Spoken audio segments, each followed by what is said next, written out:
He said it like she was already gone. Standing at the center of a glittering Manhattan ballroom, surrounded by crystal chandeliers and $500 champagne, Vincent Cross looked his board of directors in the eye and said it without flinching. If she walked out tomorrow, I wouldn't lose a single night of sleep. The room laughed. Some shifted uncomfortably. Nobody looked toward the door. Nobody saw Evelyn standing just outside it, still holding the gift she'd spent 4 months restoring for him, her fingers going cold around the velvet box. She had heard every word. And in that moment, something that had been cracking inside her for years finally broke all the way through. If someone you loved said that about you, in public, surrounded by people who knew your name, what would you do? Would you walk back in and pretend you hadn't heard? Or would you disappear so completely that they'd spend the rest of their life wondering what they lost? Stay with me. Because Evelyn Cross didn't just leave, she took something with her that could bring down an empire. If this is your first time here, welcome. And if these stories reach something real in you, consider subscribing so you never miss what comes next. Hit that like button and drop your city or country in the comments below. I want to see how far this story travels. Now let's go back to the beginning of the night everything changed. The watch had taken her 4 months and 3 different clockmakers to get right. It wasn't a famous piece. It wasn't worth anything to anyone except the Cross family. A slim silver pocket watch that had belonged to Vincent's grandfather, the man who supposedly started everything with nothing but a handshake and a ledger. The face was cracked down the middle when Evelyn first found it buried in a shoebox in the back of Vincent's home office closet. The mechanism was frozen. One of the hands was missing entirely. She'd had it restored quietly, working with an elderly watchmaker in Brooklyn who took 3 weeks just to source the correct replacement parts. She'd driven out there herself every Saturday, sitting in his small shop that smelled like machine oil and old wood, watching him work with tools so delicate they looked like something from a surgery. She brought him coffee. He told her stories about the watches he'd fixed over 50 years. She told him nothing about her husband except that the watch mattered to someone she loved. She believed that was still true. The gala had been Vincent's idea, or rather Malcolm's idea delivered through Vincent, the annual Cross-Atlantic Holdings Investor Celebration, black tie, catered, held in the Grand Meridian Ballroom on Fifth Avenue. Evelyn had spent 2 weeks deciding what to wear and eventually chose the navy dress Vincent had told her once, 3 years ago, made her eyes look like the ocean. She didn't know if he'd notice. She brought the watch anyway, tucked inside her evening bag in its velvet box. She arrived a little late, which wasn't like her, because the driver had gotten confused about which entrance to use, and she'd ended up walking around from the service side of the building. She came through a side corridor that opened near the back of the ballroom. The music was playing. The crowd was thick. She could see Vincent near the center of the room, relaxed in a way he almost never was at home, laughing at something with his back half turned to the door. She stopped. Not because anything was wrong yet, only because she wanted to watch him for a second before he knew she was there. She did that sometimes, in the early years, caught glimpses of him when he didn't know she was looking, tried to find the man she'd fallen in love with inside the man he'd become. They were still the same person. She'd kept telling herself that. She was still telling herself that when she heard her name. Not spoken to her, spoken about her. Evelyn barely leaves the house anymore. Half the time I don't even know where she is. She went very still. That's a problem? Problem? Someone asked, and there were quiet laughs. It would be a problem, Vincent said, and his voice had that particular quality it got when he was performing for a room. Smooth, a little dry, like someone who'd given the same speech so many times he'd stopped feeling it. If I actually cared whether she stayed. She heard the laughter before she understood what he'd said. And then she understood. The velvet box was in her hand. She didn't remember taking it out of her bag. She was holding it so tightly the corner was leaving a mark on her palm. She stepped back from the doorway. Once, twice. She turned and walked back the way she'd come, through the side corridor, past the coat room, through the service entrance, and out onto the cold street where taxis were passing and no one knew who she was. She stood there for a long time. She was 41 years old. She had been married to Vincent Cross for 9 years. She had lost 2 pregnancies, restructured 3 corporate divisions at his request, given up a consulting career she'd built from nothing because he told her the optics were complicated, and spent the last 14 months slowly disappearing from a life that no longer seemed to have much use for her inside it. She stood on the sidewalk outside a 5-star hotel in a dress she'd worn for him and held a watch she'd spent 4 months restoring and thought, he wouldn't lose a single night of sleep. Her phone buzzed. She almost didn't look at it. It was a notification from the medical portal, the one her OB's office used. She'd had blood work done 3 days earlier, a routine panel, nothing she'd expected news from. She read the message twice. She read it a third time, standing on Fifth Avenue with yellow cabs blowing past and the sound of the gala muffled through the hotel walls. She was pregnant. She didn't go back inside. She didn't call Vincent. She didn't call her sister, who lived in Portland and wouldn't have picked up anyway. She called a car service, not the one on the family account, and gave the driver her home address and sat in the back seat with her hands in her lap and her mind completely, unsettlingly blank. The Cross townhouse was on the Upper East Side, 4 stories, limestone facade, the kind of building that made people lower their voices when they walked past it. She'd never loved it exactly. It was beautiful the way museums were beautiful, impressive, cold, not made for living. But she knew every room in it. She knew where the kitchen pipes groaned at 2 in the morning, and which stair on the 3rd floor creaked, and where Vincent kept the spare keys to his private office because he always forgot where he'd put them. She sat in the living room for a long time without turning on the lights. She thought about the first pregnancy, how happy she'd been, how happy Vincent had seemed, how that happiness had a particular quality to it, fragile and enormous at the same time, like something you were almost afraid to name. The loss at 11 weeks. The way Vincent had retreated into work in the aftermath, not out of cruelty. She'd understood that. She'd believed that. But because he didn't know how to hold grief without doing something with it, and there was nothing to do except keep moving.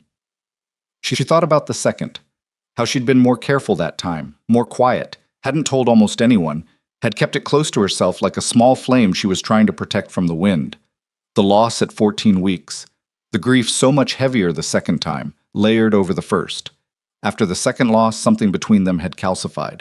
It wasn't a decision, it was more like a slow withdrawal, on both sides, each of them pulling back from something that had hurt them too badly to approach again. Vincent had become more distant, she had become more careful. They moved through the townhouse in parallel, occupying the same spaces without quite meeting. She had told herself it was grief. She had told herself it would pass. Sitting in the dark living room, she tried to remember the last time Vincent had asked her how she was doing and actually waited for the answer. She couldn't. She opened her phone again. She looked at the notification from the medical portal. She thought about what would happen if she walked back in through that hotel door right now and found Vincent and told him, in front of his board members and his investors and his father's associates, "I'm pregnant, and by the way, I heard what you said." She thought about the way he'd look. The calculation that would move through his eyes before the performance took over. She thought, not this time. She got up. She went to the kitchen. She opened the refrigerator, stared into it without seeing anything, and closed it again.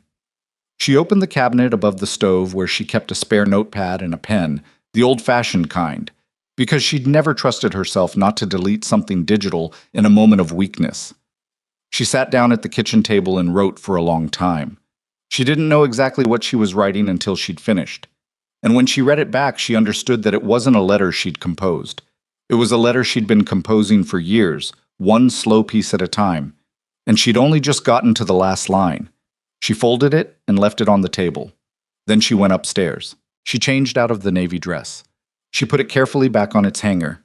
She stood in the walk-in closet for a moment and looked at her half of it, her clothes, her shoes, the row of nearly identical neutral blazers she'd bought because someone at a company dinner had once told her she dressed too brightly for a cross-family event.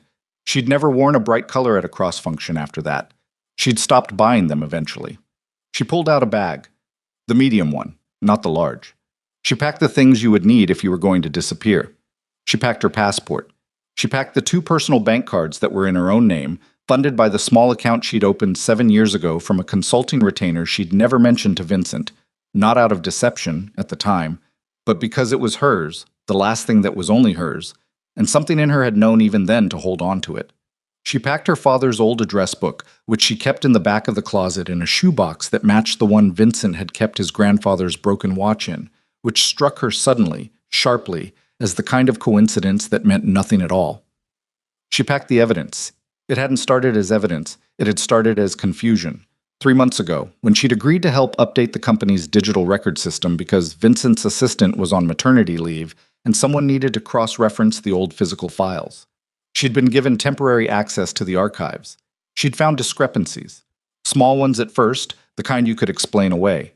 then larger ones. Transactions that didn't match public records. Transfers routed through shell entities. And beneath all of it, running through years of filings like a seam of something dark, her own electronic signature, used on documents she'd never seen, authorizing transactions she'd never approved. Someone had been stealing from cross-Atlantic holdings in her name. Millions of dollars. Moved slowly, carefully, over years. She had printed everything she could and stored it in the same shoebox as her father's address book. She had not told Vincent. She had not told anyone. Because the moment she found the first document, some instinct she didn't fully understand had told her to wait, to be sure, to know exactly what she was holding before she decided who to trust with it. She knew now. She put the files in the bag. Then she went to Vincent's private office. The key was behind the third volume of a matching set of legal texts on the second shelf, exactly where she'd expected it. She unlocked the bottom drawer of his desk and found the original financial ledger, the one that predated the digital system by 15 years.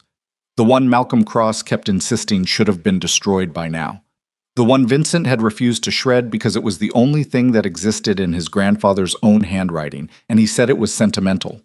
It was also, she now understood, the one thing that could prove the fraud was real, because the original numbers were in there, in ink that couldn't be altered retroactively, and they matched nothing in the current filings.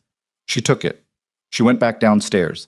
She placed her wedding ring on the kitchen table beside the letter. The ring had been reset 3 years ago when the original setting cracked, and the replacement had always sat slightly wrong on her finger, a small constant discomfort. She'd stopped noticing and then noticed again now, the ghost sensation of it already fading as she set it down. She picked up her bag. She called a car. She was gone before 2 in the morning. Vincent Cross came home at 3:17. He wasn't drunk.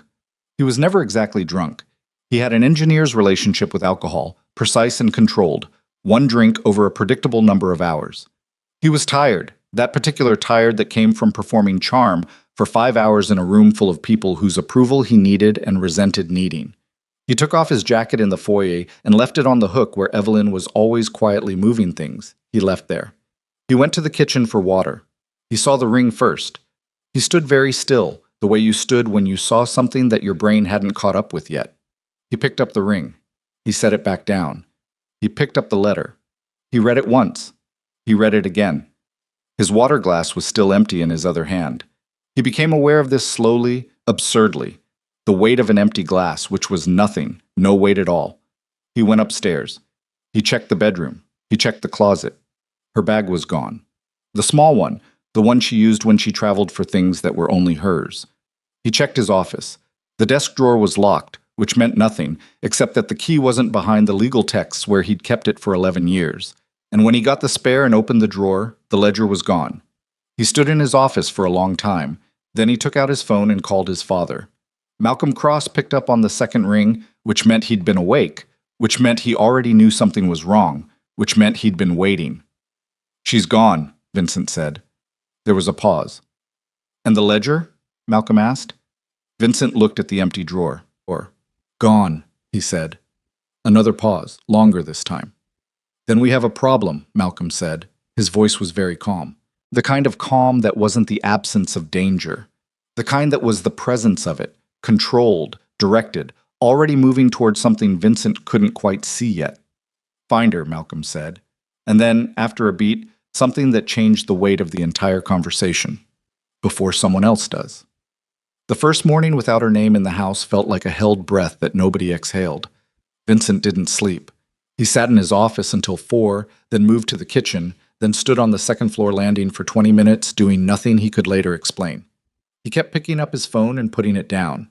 He called Evelyn's number 3 times. It rang each time and went to voicemail.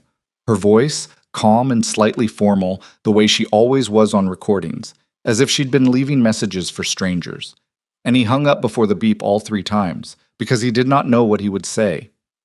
He didn't know what he would say because he hadn't yet figured out which version of the last 12 hours was true.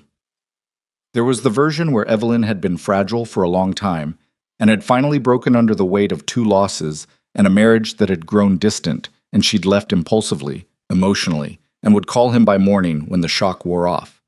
There was the version where she'd taken the ledger deliberately, with full understanding of what it contained, and had been planning this for longer than he wanted to think about. He kept returning to the second version and then moving away from it because it required him to believe that the woman he'd shared a bed with for 9 years had been quietly building an exit he hadn't seen coming, and that felt worse somehow than almost anything else he could name. His father had told him to find her before someone else did. He hadn't asked what that meant. He should have asked. He hadn't, because somewhere in the long muscle memory of being Malcolm Cross's son, there were certain questions you learned not to finish asking out loud. At 6:15 his phone rang. It was Belle Sutton. He answered. "I heard," she said before he could speak. "Heard what exactly?" "That Evelyn's gone." A pause. "And that something's missing." He stood up from the kitchen chair. "Who told you that?" "Your father called me 40 minutes ago." Her voice was even, professional, the same tone she used in crisis communications briefings, which told him she had already decided this was a crisis and was managing it accordingly. "He wanted me to get ahead of any press. If she surfaces somewhere public or contacts media, she's not going to contact media." "Vincent." Her voice shifted slightly. Not softer, more precise. "You need to consider the possibility that you don't know everything she's capable of right now." He didn't answer. "Let me help," Belle said. "That's all I'm saying. Let me make some calls." He stood in the kitchen where Evelyn's ring was still on the table, because he hadn't been able to decide what to do with it, and he looked at it and thought about the 4 words Belle had just used. "You don't know," said with just enough precision to land like something sharpened. "Don't do anything yet," he said. "I'll call you." He hung up and immediately regretted the call, though he couldn't have said exactly why. Evelyn had taken the 6 a.m. Amtrak from Penn Station to Philadelphia. She'd bought the ticket in cash from a machine, which was harder than it used to be and involved a conversation with a station employee who looked at her evening bag. She'd forgotten she was still carrying the one she'd brought to the gala. With an expression she pretended not to notice. She'd kept her sunglasses on, she'd kept her head slightly down. She felt like someone in a movie, which was a stupid thing to feel, except that the absurdity of it was the only thing keeping her from crying on the platform in front of strangers. She did not want to cry on a platform. She'd cried enough in places where people could see her, and it had never done anything useful. The train was half full. She found a window seat in a quiet car and put her bag between her feet and her coat over her lap, and closed her eyes for approximately 4 minutes before giving that up entirely. She was not going to sleep. Her body was running on something that wasn't quite adrenaline anymore. It was flatter than that, more chemical, like the aftermath of adrenaline when your system has already burned through the interesting part and left you with just the shaky residue. She was pregnant. She kept having to re-arrive at this fact. It kept receding and then returning, like something you were trying to look at directly, but that kept slipping to the periphery. She was 8 weeks, based on the timeline the test results implied. 8 weeks. And she was on a train to Philadelphia, with a bag full of financial evidence and a stolen ledger and approximately $11,000 in a personal account that Vincent didn't know existed, and she had no plan past the next 6 hours except the name and address of one person she believed she could trust. Rebecca Sloan had been the lead prosecutor on a federal financial crimes case 8 years ago that had briefly touched the edges of Cross-Atlantic Holdings before being redirected, quietly and efficiently, in a different direction. Evelyn had met her once, at a charity event, and they'd had a conversation that lasted 40 minutes and felt honest in a way almost nothing in Evelyn's life at the time had felt honest. Rebecca had given her a card. Evelyn had kept it. She hadn't known why at the time. She thought now that some part of her had known, the same part that had kept the personal bank account, the same part that had quietly photographed every document before returning it to the file, the same part that had understood, long before the rest of her was ready to admit it, that she might need a way out. She took out her phone. She looked at Rebecca Sloan's number. She put the phone back in her bag. Not yet. Not from a device that could be traced to her location. She'd need a different phone, or a pay phone, if those still existed in Philadelphia, in the way she vaguely remembered them existing in movies from the 90s. She leaned her head against the window and watched the New Jersey industrial landscape slide past in the gray early morning light. And she thought about her father. Her father had been an accountant. That was what everyone said, what she'd always understood, what his business cards had said and what his office smelled like, paper and coffee, and the particular dry precision of a man who spent his working life inside numbers. He'd died when she was 26, her mother 3 years before that, both of them in ways that had seemed at the time simply tragic and random in the way that deaths could be. A car accident, a stroke. Life, doing the brutal, ordinary things it did. She thought about something he'd said to her once when she was maybe 12, sitting at the kitchen table watching him work.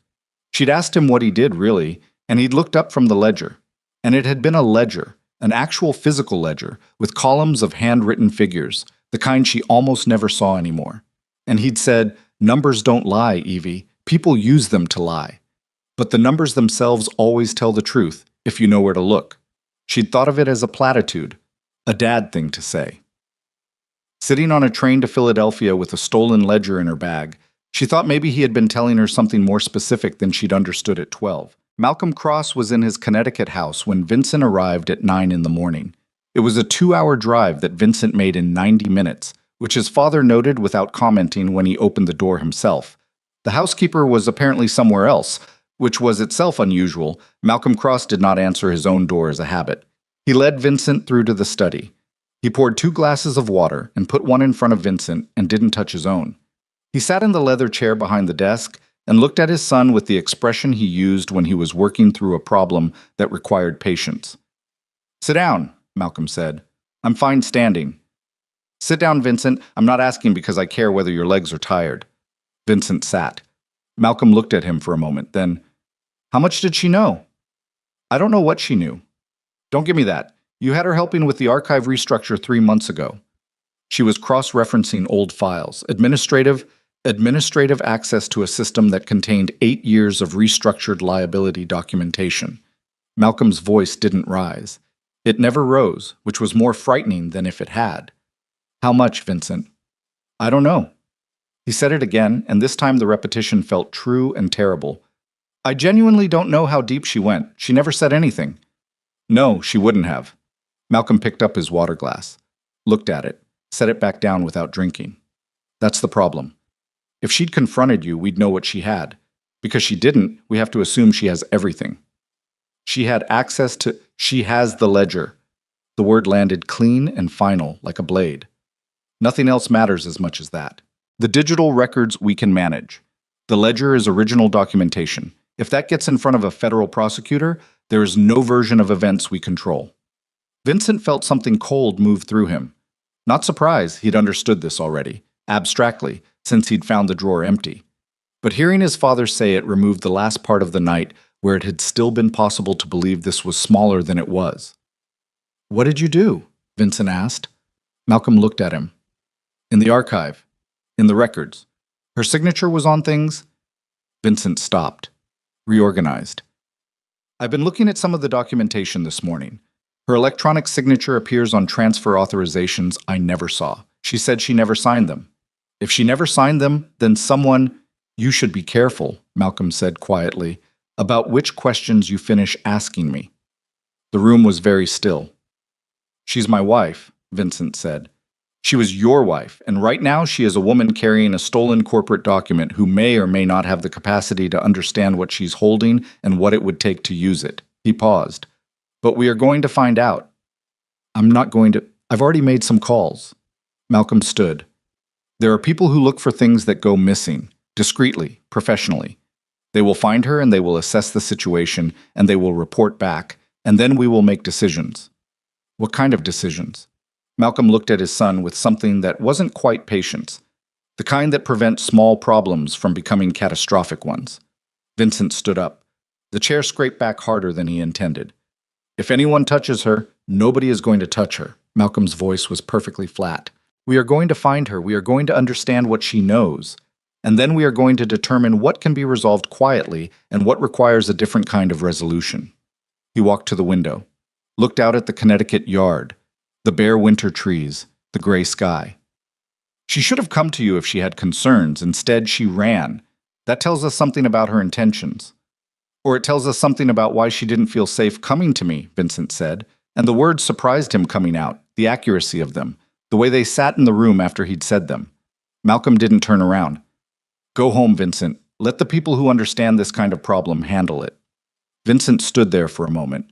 Then he picked up his coat from the chair where he'd dropped it and walked out through the study and through the marble foyer and out through the door his father had opened himself, because the housekeeper had been sent somewhere, and the small strangeness of that detail nagged at him the entire 2-hour drive home. Rebecca Sloan lived in a narrow townhouse in the Rittenhouse Square neighborhood of Philadelphia, 3 blocks from a coffee shop and 6 blocks from the law offices where she now worked in private practice, having left the federal prosecutor's office 5 years ago under circumstances she described to people as voluntary and to herself more honestly as complicated. She was reading at her kitchen table when the knock came at her door. She wasn't expecting anyone. It was 10:40 on a Tuesday morning, and her first client meeting wasn't until 2. She went to the door with her coffee still in her hand and looked through the peephole and saw a woman she recognized after a moment's delay. The hair was different, no makeup, good coat, but wrinkled in the way that meant it had been worn through a long night, and she was carrying a bag that looked like it weighed more than it should. Rebecca opened the door. Evelyn Cross looked at her and said, "I know this is insane. I need about 20 minutes of your time, and I have something in this bag that I think you've been looking for about 8 years." Rebecca looked at her for a long moment, looked at the bag, looked back at her face. "Come in," she said. "I'll make more coffee." The 20 minutes became 3 hours. Rebecca didn't interrupt. She was good at not interrupting. It was the skill she'd spent the most time building in 15 years of prosecution, the ability to sit still while someone said everything, all of it, even the parts they were ashamed of, even the parts that didn't yet make sense. She listened the way you listened when you understood that the whole shape of the thing would only become visible from the right distance. When Evelyn finished, Rebecca sat back in her chair. She looked at the stack of documents on the table between them. The photocopied files, the printouts, the original ledger, which she had picked up and examined with the careful deliberateness of someone who understood exactly what they were holding. "Your electronic signature," Rebecca said finally, "on the transfer authorizations. How many?" 43 that I found. There may be more." "And you never signed any of them?" "I have never had transfer authorization privileges for that account series. They would have required someone to fabricate both my credentials and the authorization records." "Who had the system access to do that?" Evelyn looked at her hands on the table. A short list: Vincent, Malcolm, and the person who administered the communications and digital infrastructure for the last 6 years. "Which is?" "Belle Sutton." Rebecca was quiet for a moment. "The communications director." "Yes." "Who has been with the company since 18 months before the first transfer I found documentation for." Evelyn met her eyes. "I know how it looks. I know how all of this looks. I know that the most obvious reading is that I found out I was being used as a scapegoat, and I ran with the only piece of evidence that couldn't be digitally altered. I know that." "What do you want me to do with this?" Rebecca asked, not unkindly, as a real question. "I want to know if it's enough," Evelyn said. "If I walked into a federal building right now and put this on a desk, is it enough to open an investigation, or is it enough to get me arrested for theft and fraud before anyone looks at the substance?" Rebecca picked up the ledger again, turned it over in her hands. "It's enough to open an investigation," she said carefully, "but the way you've obtained it complicates things. You entered a private office using a key that was technically accessible to you as a household resident, but the office was locked and the drawer was locked, and you are at the moment still legally a cross-family employee by virtue of your marriage, which muddies." She stopped. "Are you still legally married to him right now?" "Yes." "Then the spousal access argument is defensible. It's not clean, but it's defensible." She set the ledger down. "The problem isn't the evidence. The problem is that the people this evidence implicates have had 8 years to build relationships with the kinds of people who can make evidence complicated." "I know. And you're alone." "I know that too." Rebecca looked at her for a long moment. Something moved across her face. Not sentimentality, more like a decision being made, a thing weighed and settled. "I have a contact at the FBI's Financial Crimes Division," she said. "Someone I trust," which is not a phrase I use casually. "But before I make that call, we need to get you somewhere that isn't here, because here's the second place anyone looking for you will check after your sister's house." "I don't have a sister." "Right. First place, then." She stood up and put her coffee cup in the sink. "I have a friend with a house in Lancaster County. She's in Florida until April. I have a key because I water her plants when she's gone, which tells you something about the kind of life I lead." She turned around. "Can you go somewhere for a few days while I make some calls?" Evelyn thought about the train platform. The way she'd felt, standing there with the wrong bag and the right decision, looking at the tracks and understanding that the thing she was doing could not be undone. The baby. The way she'd kept re-arriving at it over and over, this fact that changed the geometry of everything. Yes, she said, but there's something you should know first. Rebecca waited. I'm pregnant. She said it simply. 8 weeks. I found out last night. Something shifted in Rebecca's expression. It wasn't pity. It was more like the moment when you've been looking at a case file and suddenly understand that the stakes are higher than the paperwork had suggested. Okay, Rebecca said quietly. Okay. She picked up her phone. Then we moved faster. Belle Sutton stood in the Cross Atlantic Holdings Communications office on the 34th floor and looked at the framed photograph on her desk. Herself, Vincent, and 2 board members at last year's summer retreat, all of them smiling with that particular corporate ease that meant everyone had had exactly 2 drinks. She picked up the photograph. She looked at it. She put it face down. Her assistant knocked and opened the door. The call you were waiting for. Close the door behind you. She picked up the phone. Tell me, she said. She was on the 6 a.m. Amtrak, the voice said. Philadelphia. We're tracking where she went from Penn Station. How long? Few hours. She went somewhere on foot from the station. We'll have it by tonight. Belle turned to the window. Below, the city moved in its ordinary morning way, taxis and pedestrians, and the flat gray sky over the Hudson in the distance. She'd spent 6 years in this office building something that had required more patience than she'd known she had. She'd built it carefully, layer by layer, the access and the trust, and the very specific leverage that came from being the person who understood how information moved through an organization, who knew what, who needed what could be made to look like something else. She'd built it so carefully.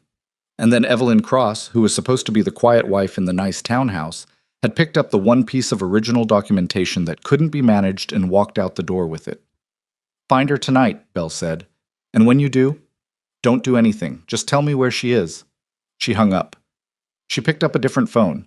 This one had no case on it and no contacts saved in its memory. She dialed a number she knew by heart. We have a problem, she said when it answered. A bigger one than I told you about this morning.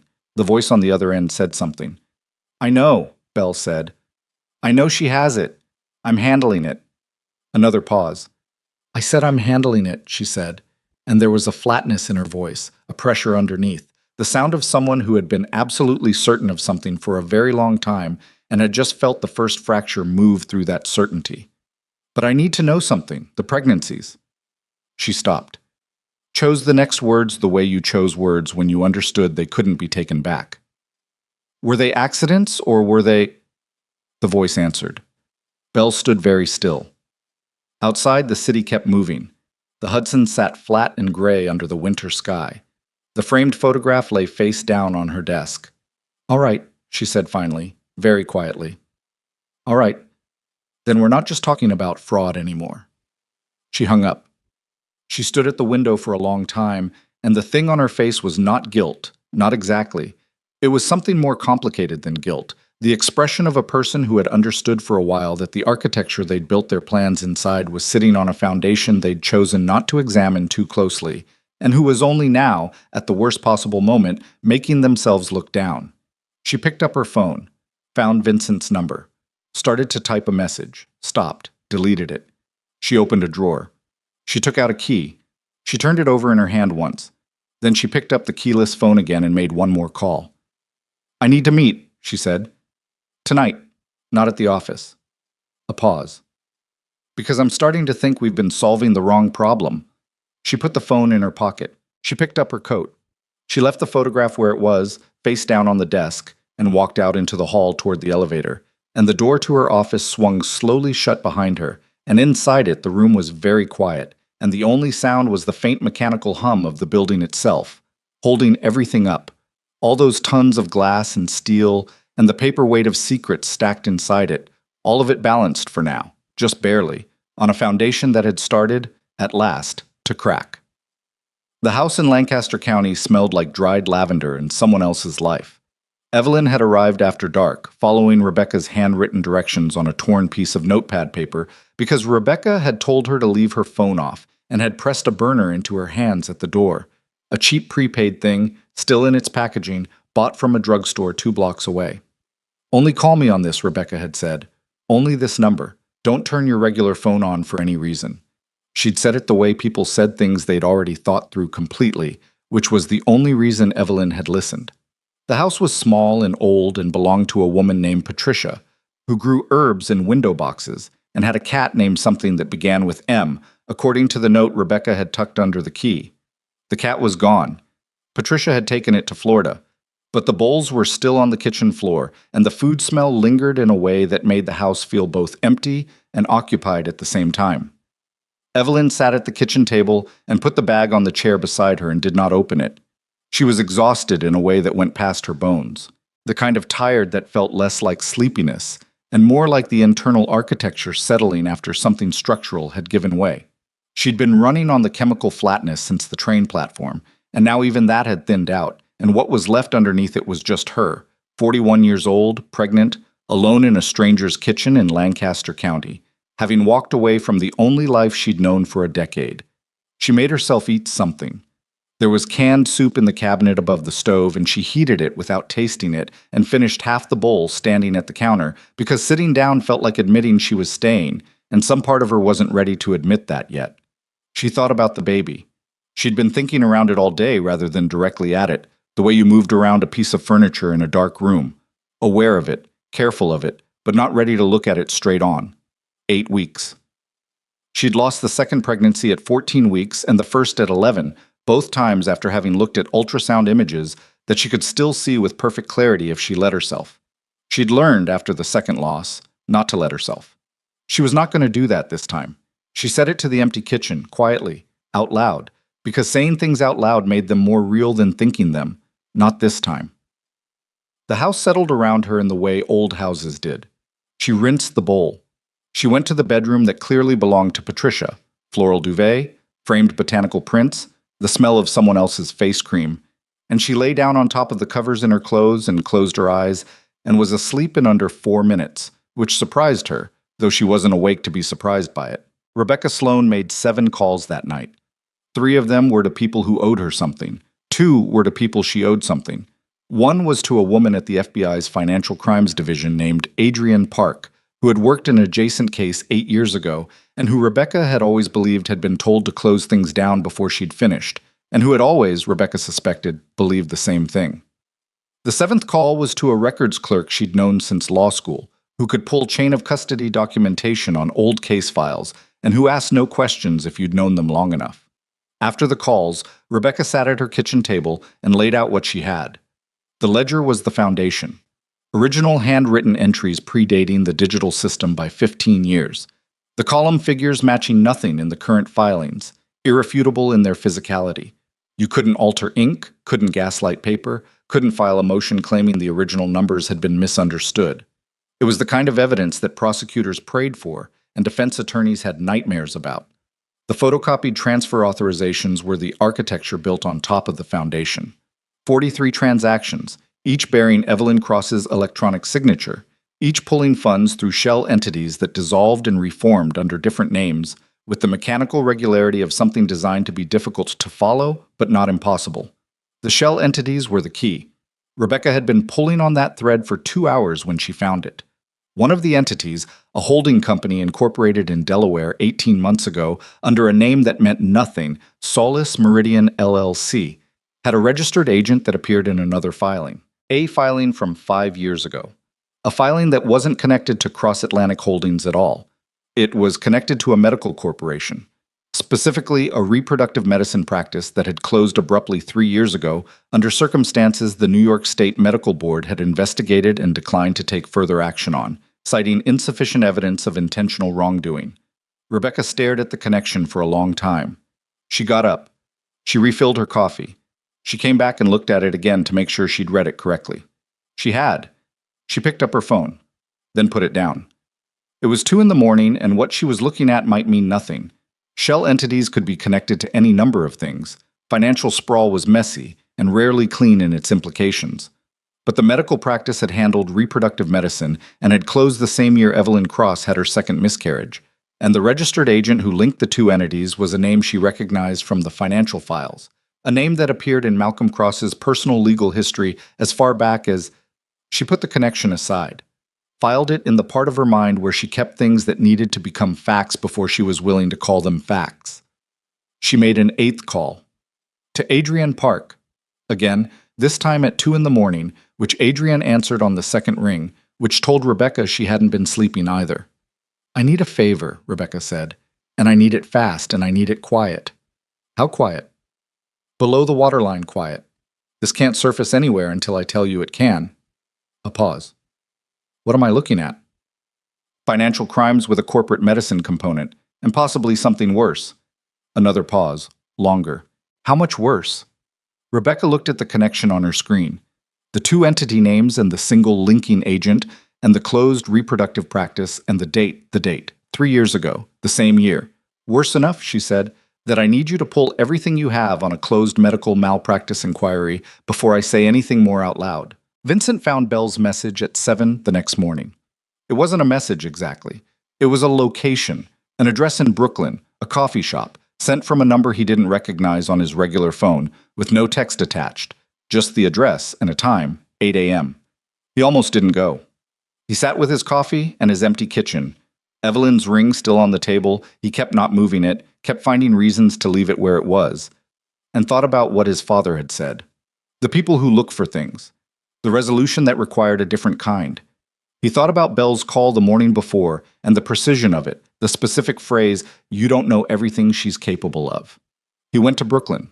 The coffee shop was on a side street in Carroll Gardens, the kind of place that had been there since before the neighborhood changed and had survived by being too plain to become fashionable. Belle was already there when he arrived, at a table in the back, both hands around a cup, no laptop, no phone visible, which was so unlike her that it stopped him for a half-second at the door. He sat down across from her. She looked like she hadn't slept, which was also unlike her. Belle Sutton slept efficiently, the way she did everything. She'd told him once that she blocked 7 hours regardless of what was happening, that uncontrolled exhaustion was a liability.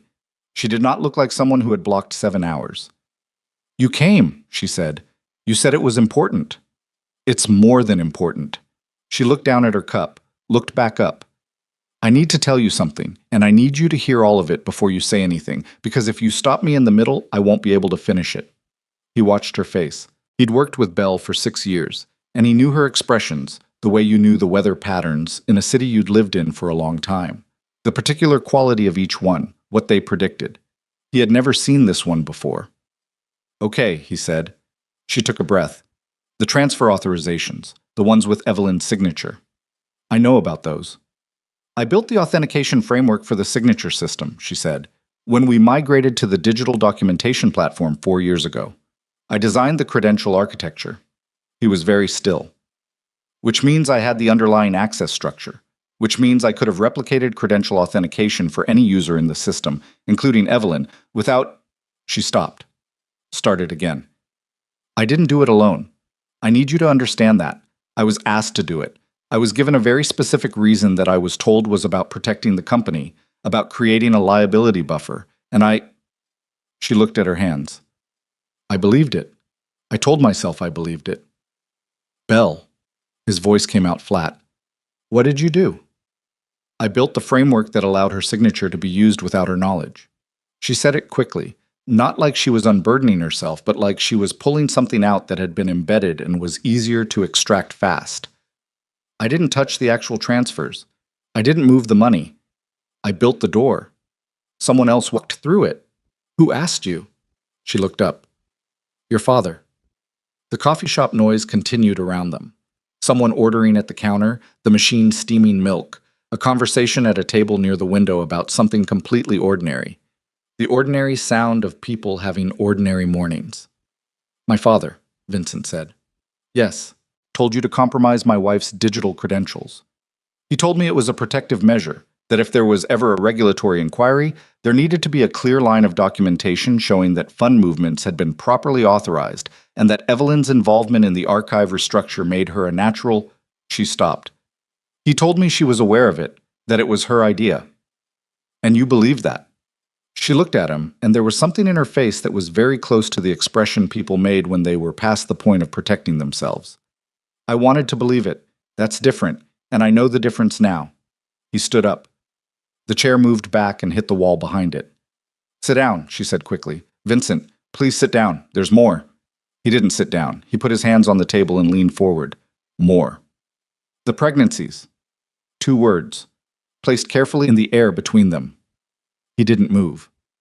I found a connection last night, Bell said, between one of the shell entities and a medical practice, a reproductive medicine practice that closed 3 years ago. She reached into her coat pocket and put a folded piece of paper on the table. I don't know everything. I want to be clear, I don't know everything, but the connection is there. The entity, the practice, the timing. He picked up the piece of paper, unfolded it, read the contents. Read them again. What are you saying? He said, and his voice was so quiet, so deliberately controlled, that it was more frightening than if he'd shouted.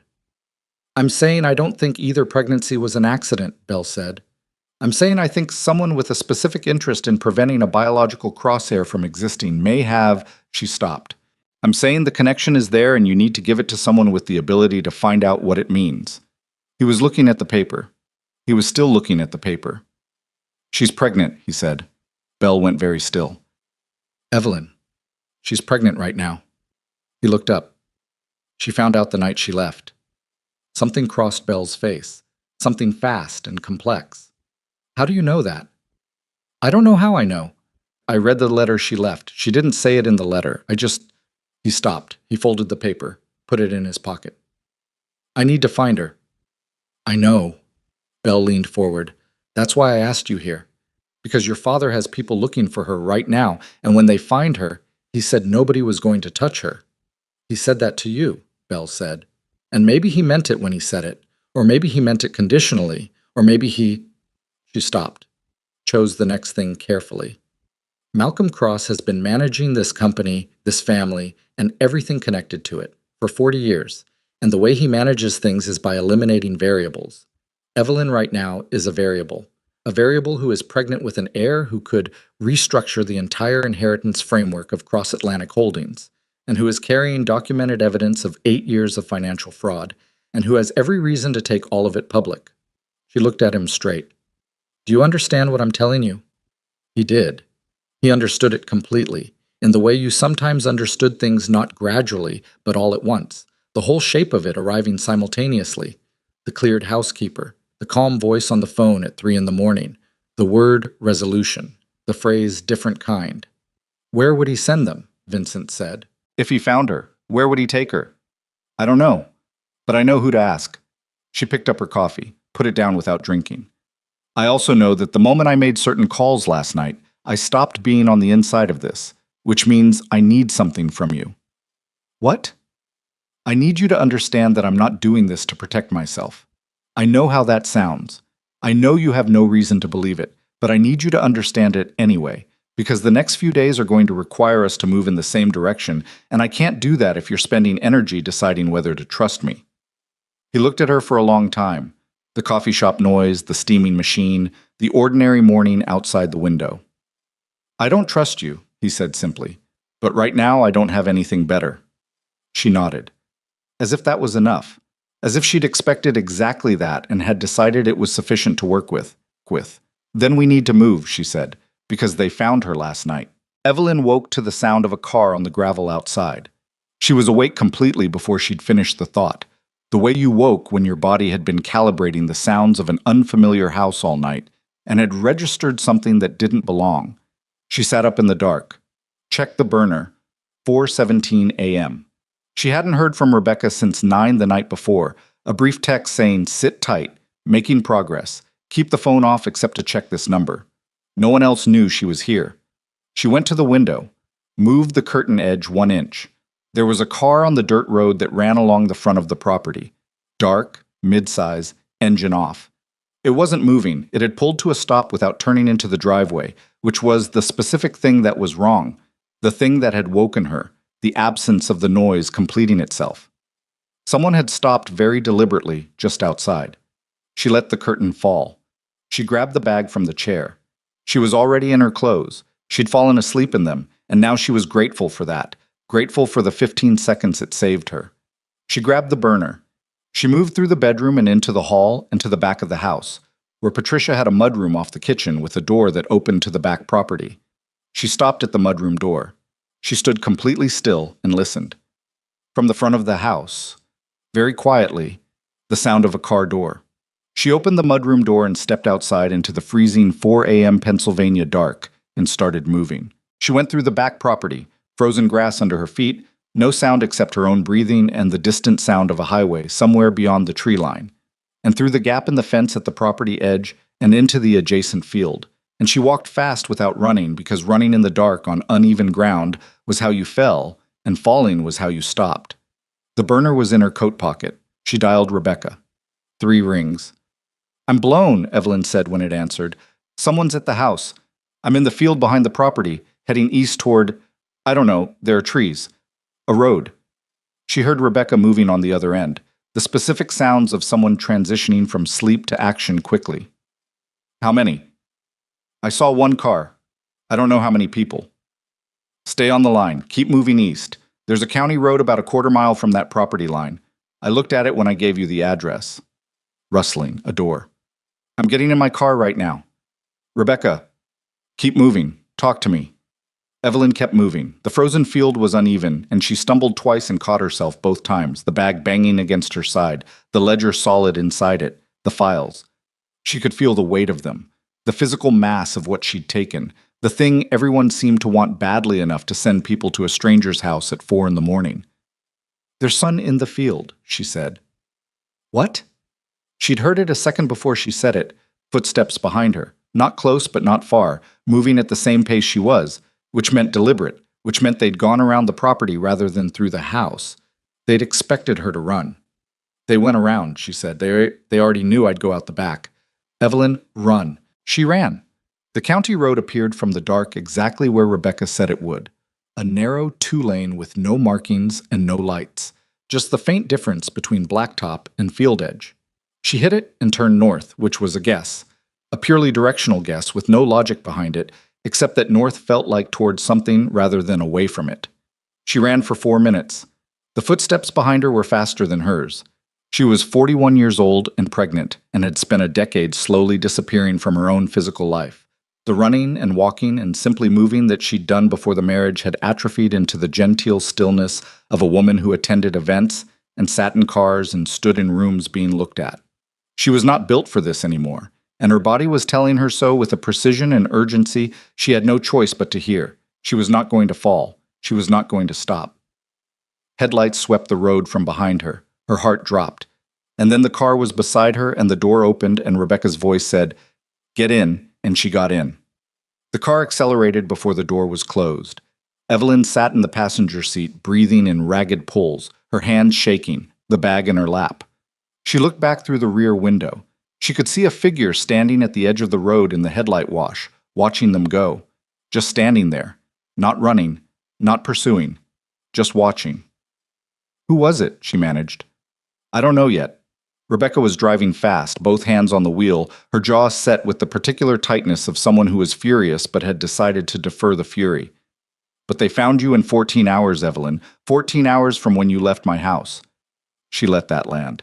Evelyn understood what it meant. "Someone knew where I was going. Someone knew before I knew." Rebecca's hands tightened on the wheel. "Which means someone was either in my phone or inside my calls, or—" She stopped. "Or someone you told," Evelyn said quietly. Rebecca was silent for a moment. "I didn't tell anyone. I told you I had a contact at the FBI. Adrienne Park. I've known her for—" "Did you tell her where I was?" Silence. "Rebecca." "I told her I had someone in a safe location outside the city," Rebecca said. "I didn't give her the address. I didn't name the property. But she knew Lancaster County." Silence again, smaller this time. Evelyn looked out the windshield at the dark road. "How long have you known her?" 8 years. "And in 8 years did she ever mention Malcolm Cross?" The silence this time was the longest. It was the silence of someone going through their history very quickly, pulling files, cross-referencing, running the math on 8 years of a relationship against the new possibility that the math didn't add up the way they'd believed it did. "She worked the case that touched Cross Atlantic," Rebecca said finally, "the one that got redirected." "Who redirected it?" "It came from above her. I always assumed—" She stopped. Her career moved very fast after that case closed. She made division head 3 years later. Evelyn looked at her. Rebecca didn't look back. She was looking at the road, but her eyes had the particular quality of someone who was not really seeing what was in front of them because they were seeing something else, something internal, a structure they'd trusted completely collapsing floor by floor. She's owned by them, Evelyn said, not as an accusation, as a statement of something they were both now arriving at simultaneously. Your contact at the FBI, Becca's hands on the wheel, the dark road, the silence. I led them straight to you, Rebecca said. I didn't know, but I led them there. Evelyn did not say it's okay because it was not okay, and saying so would have been a lie, and she did not have the energy for useful lies right now. She looked out the windshield. Where are we going? She said. I don't know yet. Rebecca's voice had a new quality in it. Stripped, the way voices got when everything that wasn't essential had been removed. Every place I can think of, I have to now think about whether I've mentioned it to Adrian. Every person I can think of, I have to run through whether she'd know them. Your phone, Evelyn said. Does she have access to? Give me yours. Rebecca held out her hand. Evelyn put the burner in it. Rebecca lowered her window and threw it out into the dark field they were passing and raised the window again. They drove in silence for a long moment. I have the ledger, Evelyn said. I still have all of it. I know. If your FBI contact is compromised, who do we take it to? Someone outside the reach of anyone Malcolm Cross has had 8 years to influence, Rebecca said, which is a shorter list than I would have thought yesterday. They were on a highway now, 4-lane, the sky beginning the faintest graying at its edge that was not yet dawn. Other cars, other people going to other things, the completely ordinary ongoing world around them. There's something else, Evelyn said. Rebecca glanced at her. The medical practice. The connection you found. You called me before you could tell me what it meant. She looked at her hands in her lap, the hands that had been holding the velvet watch box outside a ballroom 48 hours ago. Tell me now. Rebecca drove for a moment without speaking. There's a registered agent, she said carefully, who links one of the shell entities to a reproductive medicine practice that closed 3 years ago, the same practice that... She stopped, started again. The same practice that handled your second pregnancy. The highway lights passed overhead in rhythmic intervals. Flash. Dark. Flash. Dark. What does that mean? Evelyn said. Her voice came out very steady, which surprised her. It might mean nothing. It might be coincidence. It might be a financial connection with no medical implication. Rebecca paused. But the practice closed 3 years ago under a medical board inquiry that was dropped without... What kind of inquiry? Treatment protocol irregularities, Rebecca said. That's the official language.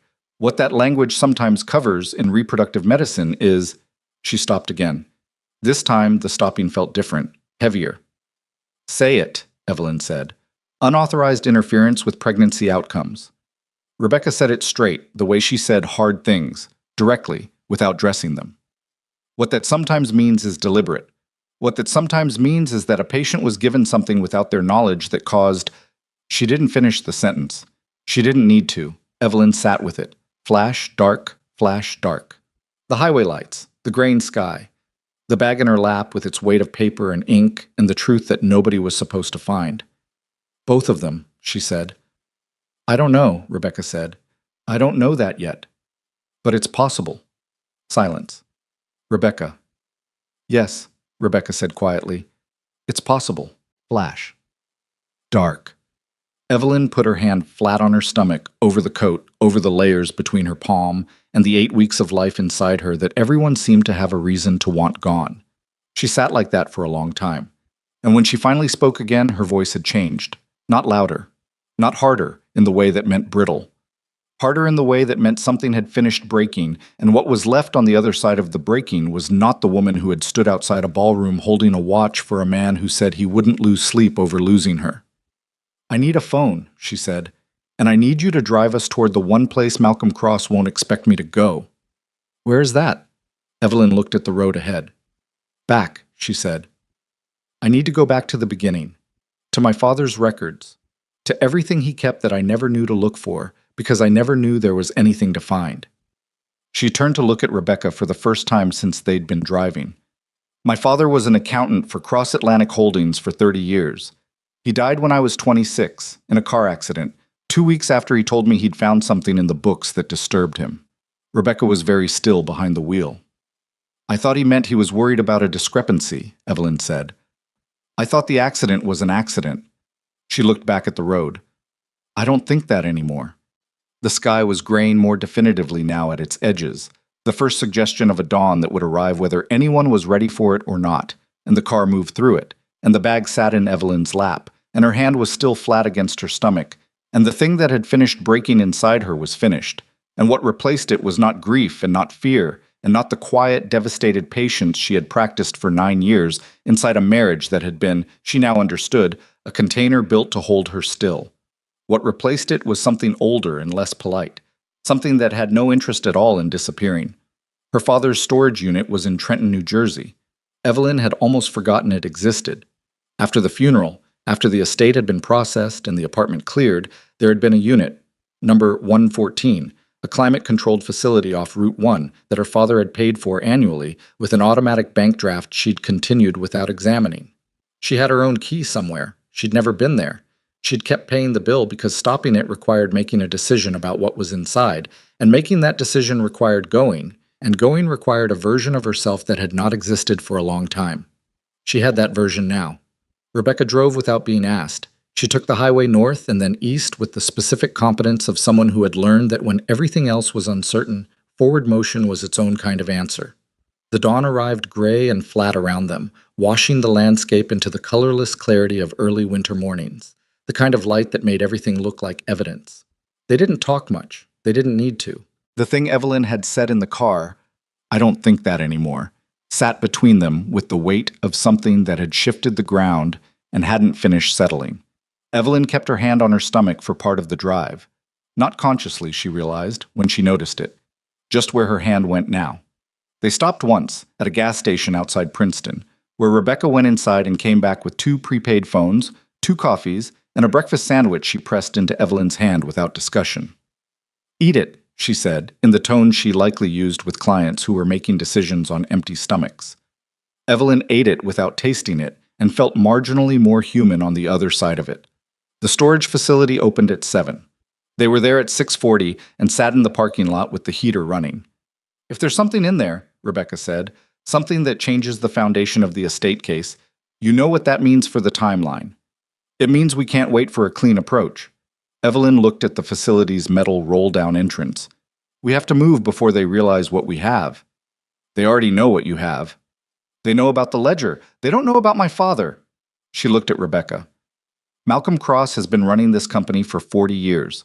If my father found something in the books 30 years ago and died 2 weeks later, and if there's documentation of what he found in that storage unit, then the ledger isn't the oldest evidence. It's just the most recent. Rebecca was quiet for a moment. And if your father was more than an accountant, then the entire legal foundation of Cross Atlantic Holdings is different from what anyone believes it to be. Evelyn looked back at the facility, including Vincent. The gate opened at 7 exactly. They drove in. Unit 114 was in the second building, middle row, a 10 by 10 space with a keypad. Evelyn unlocked with the 4-digit code that was her father's birthday. She'd kept it on a slip of paper in her address book the way he'd written it, in his handwriting, the particular slant of his 7s. The door rolled up. Inside, boxes. The organized kind labeled in that same handwriting, stacked with the precision of a man who understood that things should be findable if he wasn't there to be asked. 23 boxes, marked by year and content type. Files. Correspondence. Personal. Work. Evelyn went straight to the work boxes. She started with the oldest, 30 years ago, and opened it on the concrete floor and sat down cross-legged and began to read. Rebecca stood watch at the unit entrance with her coffee and her new phone and the particular vigilance of a woman who had spent a professional lifetime being the last line between her clients and the thing coming for them. Vincent drove himself to Malcolm's Connecticut house for the second time in 2 days. This time, he didn't call ahead. He pulled into the driveway at 7:15 and sat for a moment with the engine off. The house looked the same as it always looked, solid, tasteful, the immovable stillness of wealth that had been established long enough not to need to announce itself. He'd grown up visiting this house. He knew which floorboard creaked in the hallway and where his father kept the bourbon he didn't offer to guests, and which windows had locks that didn't fully catch. He went to the front door and knocked.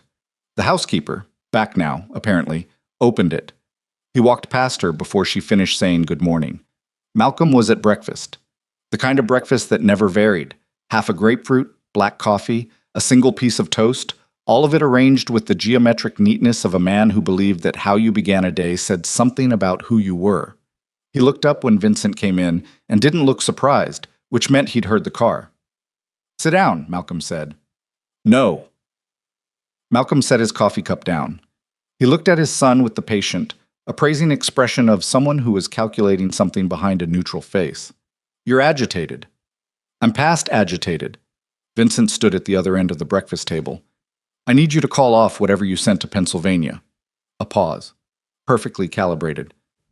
"I don't know what you mean." "Don't." The word came out hard and flat. "Don't do that. You told me you were making calls. Someone went to a property in Lancaster County last night where Evelyn was staying. I need you to call them off." "Vincent, she's pregnant." Silence. Real silence this time. Not the controlled pause, not the calculation. Something moved through Malcolm's face that was there and gone in under a second, too fast to name completely. But Vincent had been watching his father's face his whole life, and he caught the edge of it. Not surprise, not exactly, but something adjacent to it. The expression of a man whose equation had just changed. "You didn't know," Vincent said. "How would I—" "You didn't know. She found out the night she left." He watched his father's face. "Which means whatever you've been calculating about her, and the ledger, and the liability exposure, you've been calculating without that variable." Malcolm picked up his coffee. Didn't drink it. Set it down. "A pregnancy changes nothing about the legal." "Stop!" Vincent's voice cracked on the word, not with emotion, but with a precision that surprised even him. "Stop talking to me about legal frameworks. I need you to look at me and tell me right now what happened to her pregnancies." The breakfast room was very quiet. Outside, a bird somewhere. The sound of the housekeeper in the kitchen running water. Malcolm looked at his son. And in the looking there was something Vincent had not seen in his father's face in 30 years of being looked at by it. The specific stillness of a man who is deciding how much to give up rather than how much to protect. "The first one was natural," Malcolm said. "The walls of the room stayed where they were. The table stayed where it was. The world remained physically intact. Vincent stood in it and felt the floor of everything he'd understood shift 6 inches to the left. And the second," he said. Malcolm looked out the window. "Dad." His voice was very quiet. "The second pregnancy. There were concerns," Malcolm said, "about what an heir would mean for the structural framework of the company's inheritance provisions. Your grandfather's original documents contained language that could have been interpreted to say it plainly." Malcolm turned back, looked at him directly. And what Vincent saw was not guilt. That was the thing that would stay with him. After, not guilt, but the clear-eyed composure of a man who had made a decision he had justified to himself completely and lived with it without losing a single night of sleep. "I made arrangements with a physician," Malcolm said, "to ensure the second pregnancy did not reach term." The room, the table, the grapefruit, the single piece of toast. Vincent sat down because his legs had made a decision his mind hadn't caught up with. "She's going to have this one," he said. "Vincent, she is going to have this child." He said it not as a question and not as a request. "And you are going to call off every person you've sent after her, right now, today." Malcolm looked at him for a long moment. "You don't understand the exposure. I understand all of it." He stood back up. "I understand the ledger. I understand the signature fraud. I understand that Bell built the system that made it possible, and I understand that you told her to." He walked to the doorway.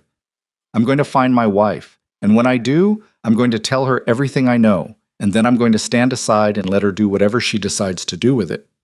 "If you do that," Malcolm said, his voice still perfectly even, the company. Vincent said it like he was tasting something he'd been consuming for 30 years and had finally noticed the flavor. "I've spent my whole life running a company for a man who murdered my children." He turned back for 1 second. "Call them off, Malcolm, because if anyone touches her, I will walk into the nearest federal building and I will hand them everything I know, personally." He walked out. Behind him, he heard his father pick up his coffee cup. He heard him set it back down. He heard nothing else. The recording was in the 14th box. Evelyn found it inside a sealed manila envelope marked personal, only in her father's handwriting, The single letter, initial meaning her, only her, the designation he'd used since she was a child. Inside the envelope was a microcassette tape, the kind that fit the small dictation recorders people used before voice memos existed, and a single folded piece of paper. She unfolded the paper. Evie, if you're reading this, it means I wasn't able to tell you in person, which means something went wrong. I'm sorry. I need you to find a way to play this. Everything I found is on here. Everything. Keep it safe and get it to someone who can use it. I love you. Dad. Her hands were not shaking. She thought they should be shaking. She noticed they weren't, and understood that she'd passed through the territory where physical shock expressed itself as trembling, and into something on the other side of it. Rebecca, she said. Rebecca was at her side in 4 seconds. She looked at the tape and the note. She looked at Evelyn's face. She did not say anything sentimental. She said, "We need a player. There are stores when they open." Radio Shack doesn't exist anymore, but I know a place. Rebecca was already on the phone. Give me 20 minutes. She stepped out of the unit. Evelyn sat on the concrete floor with the tape in both hands, and her father's handwriting on a piece of paper in her lap, and the 30-year-old weight of something she hadn't known she was carrying pressing down on her chest, in a way that was not grief, not right now, because grief was a luxury she couldn't afford for the next several hours. She kept reading other files while she waited. She read for 19 minutes, and in those 19 minutes she found 2 things that recalibrated everything she thought she'd understood about her own life.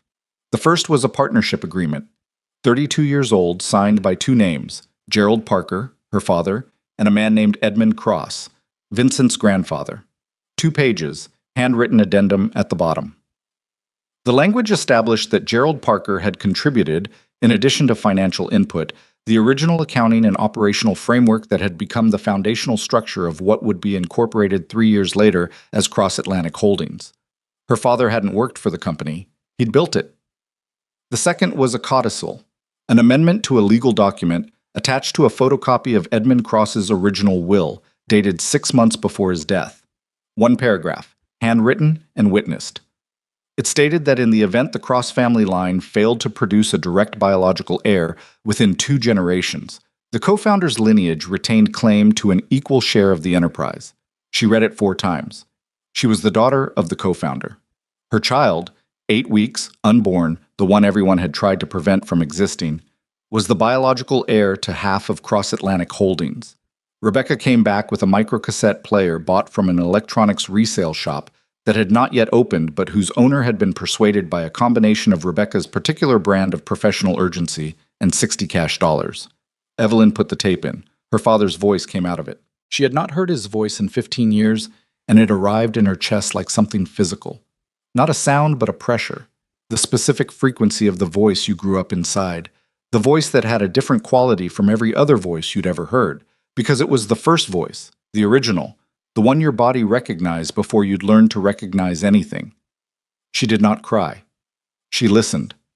Her father spoke for 41 minutes.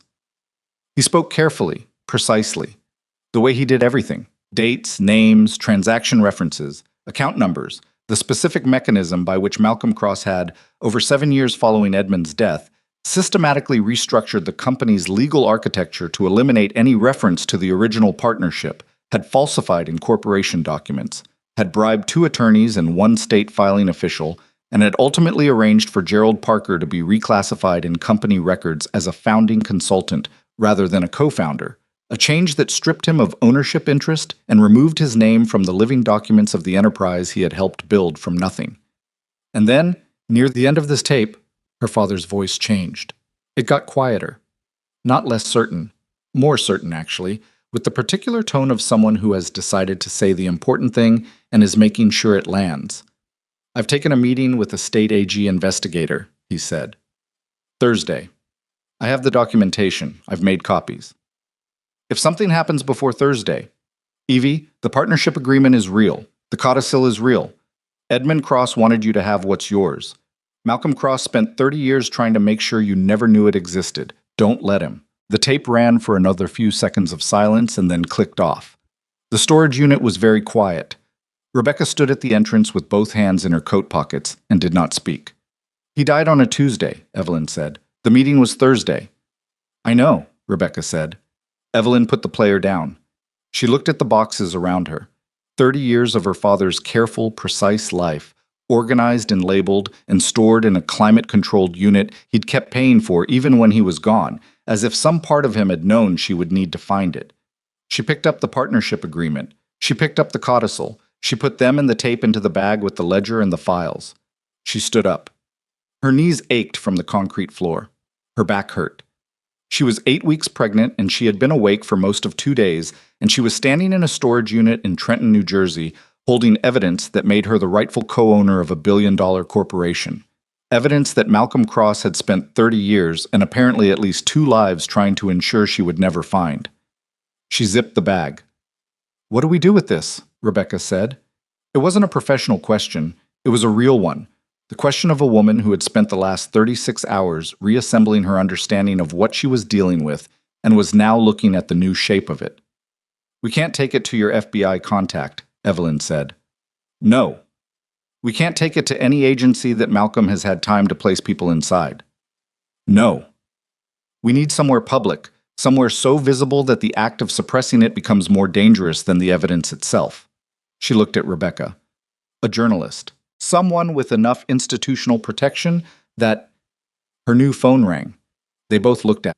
She didn't recognize the number. She almost didn't answer. She answered. "Evelyn." Vincent's voice, raw in a way she'd never heard it. "I need to tell you something. I need to tell you all of it, and I need you to not hang up." She stood in the storage unit with her father's boxes around her and the bag in her hand and Rebecca watching her face. "I'm listening," she said. He talked for 8 minutes. She didn't interrupt. She'd learned that from Rebecca. The skill of sitting still while someone said everything, all of it, because the whole shape only became visible from the right distance. When he finished, the silence between them had a different texture than any silence they'd shared in 9 years of marriage. It wasn't the silence of distance. It was the silence of 2 people on the same side of something for the first time. "Where are you?" she asked. "Driving north from Connecticut. I don't know where you are." "Keep driving north. I'll call you when we know where we're going." A pause. "Evelyn?" His voice dropped to something that had no performance in it whatsoever. "I'm sorry. I know that's later," she said. "Tell me later. Right now I need you to drive and not call your father and not talk to Belle Sutton." "Belle is—" "Not yet. Drive." She hung up. Rebecca raised her eyebrows. "He knows about his father and the pregnancy," Evelyn said. "And he's coming." "Do you trust him?" She looked at the bag, at the evidence that changed what the Cross family empire actually was and who it actually belonged to, at the partnership agreement with 2 names on it, one of which was hers by blood. "Not completely," she said. "But he's the one person Malcolm won't expect me to be with." They moved. By noon they were in a motel outside New Brunswick, the kind with exterior corridors and a vending machine that only took exact change, and Vincent arrived 40 minutes after they did, knocking on room 7's door in the particular way of someone who was being watched for, which meant Rebecca had already established a sightline from the parking lot before she let him through. He looked worse than Evelyn had seen him look in years. The controlled exterior had thinned to something closer to the actual surface of him. The exhaustion, the particular quality of a man who had spent 48 hours dismantling his understanding of his own life, and had arrived at a place he couldn't construct back into something bearable. He looked at her. She looked at him. "Sit down," she said, not unkindly. He sat. She put the partnership agreement on the table in front of him. She put the codicil beside it. She pressed play on the microcassette player and let her father's voice fill the small room. Vincent listened. He was very still.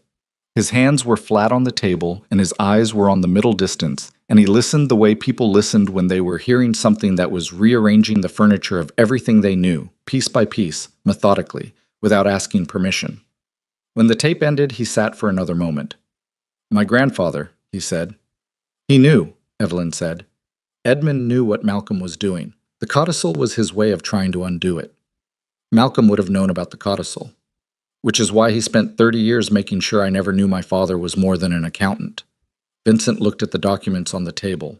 He reached out and touched the edge of the partnership agreement, not picking it up, just touching it. The way you touch something you needed to confirm was real. "If this is authenticated," he said, "it will be. The company is built on a fraud that goes back to its foundation," Evelyn said. and every structure Malcolm constructed on top of that fraud, including the current executive structure and the inheritance provisions and the financial arrangements that required my signature, all of it is built on the same foundation. He looked up, met her eyes. What do you need from me? Everything you have that I don't. She sat down across from him. Documents? Access codes? The names of every person your father has financial relationships with that didn't come through the company. Any recordings, any correspondence, any communication that you've kept because something in you knew to keep it. She leaned forward slightly. And I need you to understand that when this goes public, it goes all the way. There's no version of this where you protect what's left of the company. I know. The company may not survive. I know that too. You'll lose Evelyn. He said her name with a quietness that stopped her. I sat across from my father this morning, and he told me, with his coffee cup in his hand, that he arranged the end of our second pregnancy. His voice was completely steady, which somehow made it worse. I don't have anything I want to protect anymore. The room was very still. Rebecca, who had been standing near the window, moved to the table and sat down. Then here's where we are, she said, because someone needed to, and they had gone to a place that needed a third voice to pull it back into motion. We have the original partnership agreement establishing Gerald Parker as co-founder. We have Edmund Cross's codicil restoring inheritance rights to the Parker line. We have a microcassette recording of Gerald Parker describing specific criminal acts committed by Malcolm Cross, made 2 days before Gerald Parker died in what was recorded as an accident.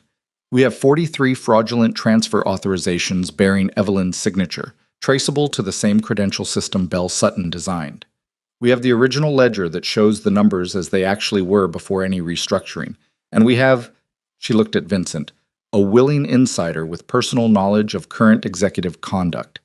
She let it sit. That's a federal case, she said. Multiple counts, financial fraud, conspiracy, potentially homicide charges for the Parker deaths, and medical charges relating to the pregnancy. That's enough for any prosecutor in the country who isn't in Malcolm Cross's pocket. Which prosecutor isn't? Evelyn said. One, Rebecca said. U.S. Attorney for the Southern District of New York, Daniel Marsh. He opened a grand jury into cross-adjacent shell corporations 4 months ago. The investigation is sealed, but I know about it because I have a former colleague on his team who called me to ask about my knowledge of the 8-year-old case. She paused. I didn't call Adrienne Park about that. I kept it separate, which means Malcolm doesn't know about it. Evelyn looked at her. You've been sitting on that. I didn't have enough to offer him until this morning. Rebecca put both hands flat on the table. Now we do. How do we get to him without Malcolm knowing we're going? Vincent asked. We don't call. We don't email. We show up. Rebecca looked at both of them. Tomorrow morning, his office opens at 8:30. We walk in with everything in that bag, and we ask to see him directly. And we tell the person at the front desk that we have physical evidence relevant to an existing sealed grand jury, which means they are legally obligated to. Evelyn's phone rang. Unknown number, different from the one Vincent had called her from. She answered it. Mrs. Cross? A woman's voice. Not Belle. Someone she didn't recognize. I have information for you that you need to hear before tomorrow morning, and I need to say it quickly because I don't have long. Who is this? My name is Malene, the voice said. Malene Cross. And I know you've been told I died 4 years ago, and I need you to understand that was the only way I could survive what I found out, and that what I found out is the same thing you're finding out right now, and that I have been waiting for someone in this family to come looking for the truth since the day I disappeared. Evelyn's hand tightened on the phone. Across the table, Vincent had gone absolutely still, the color leaving his face with the speed of something draining. Because Malene Cross was his sister. And Malene Cross had died at 34 in a boating accident in the Hamptons, body never recovered, estate probated, mourned and closed and buried in the Cross family history 4 years ago without a single loose thread left visible. Where are you? Evelyn said. Closer than you think, Malene said. And I have the one piece you're still missing, the original death records for your parents, both of them. A pause. They weren't accidents, Evelyn. Neither of them was an accident, and I can prove it because I was there when Malcolm gave the order, and I ran the next day and never looked back. And I have been waiting 4 years for someone with enough evidence to make it matter. The motel room, the table with its documents, Vincent's face. Evelyn looked at him. He was looking at the phone. Tell me where, Evelyn said. There's a church on Route 9 outside Freehold. Abandoned, the white one with the blue door. Can you be there at 9 tonight? She looked at Rebecca. Rebecca shook her head slightly. The instinctive caution of someone whose instincts had been calibrated by watching people walk into the wrong rooms at the wrong times. Evelyn looked at Vincent. He nodded. One single nod. The nod of a man who had lost a sister 4 years ago and was being told she was still breathing and was physically incapable of the caution the situation warranted. "We'll be there," Evelyn said. She hung up.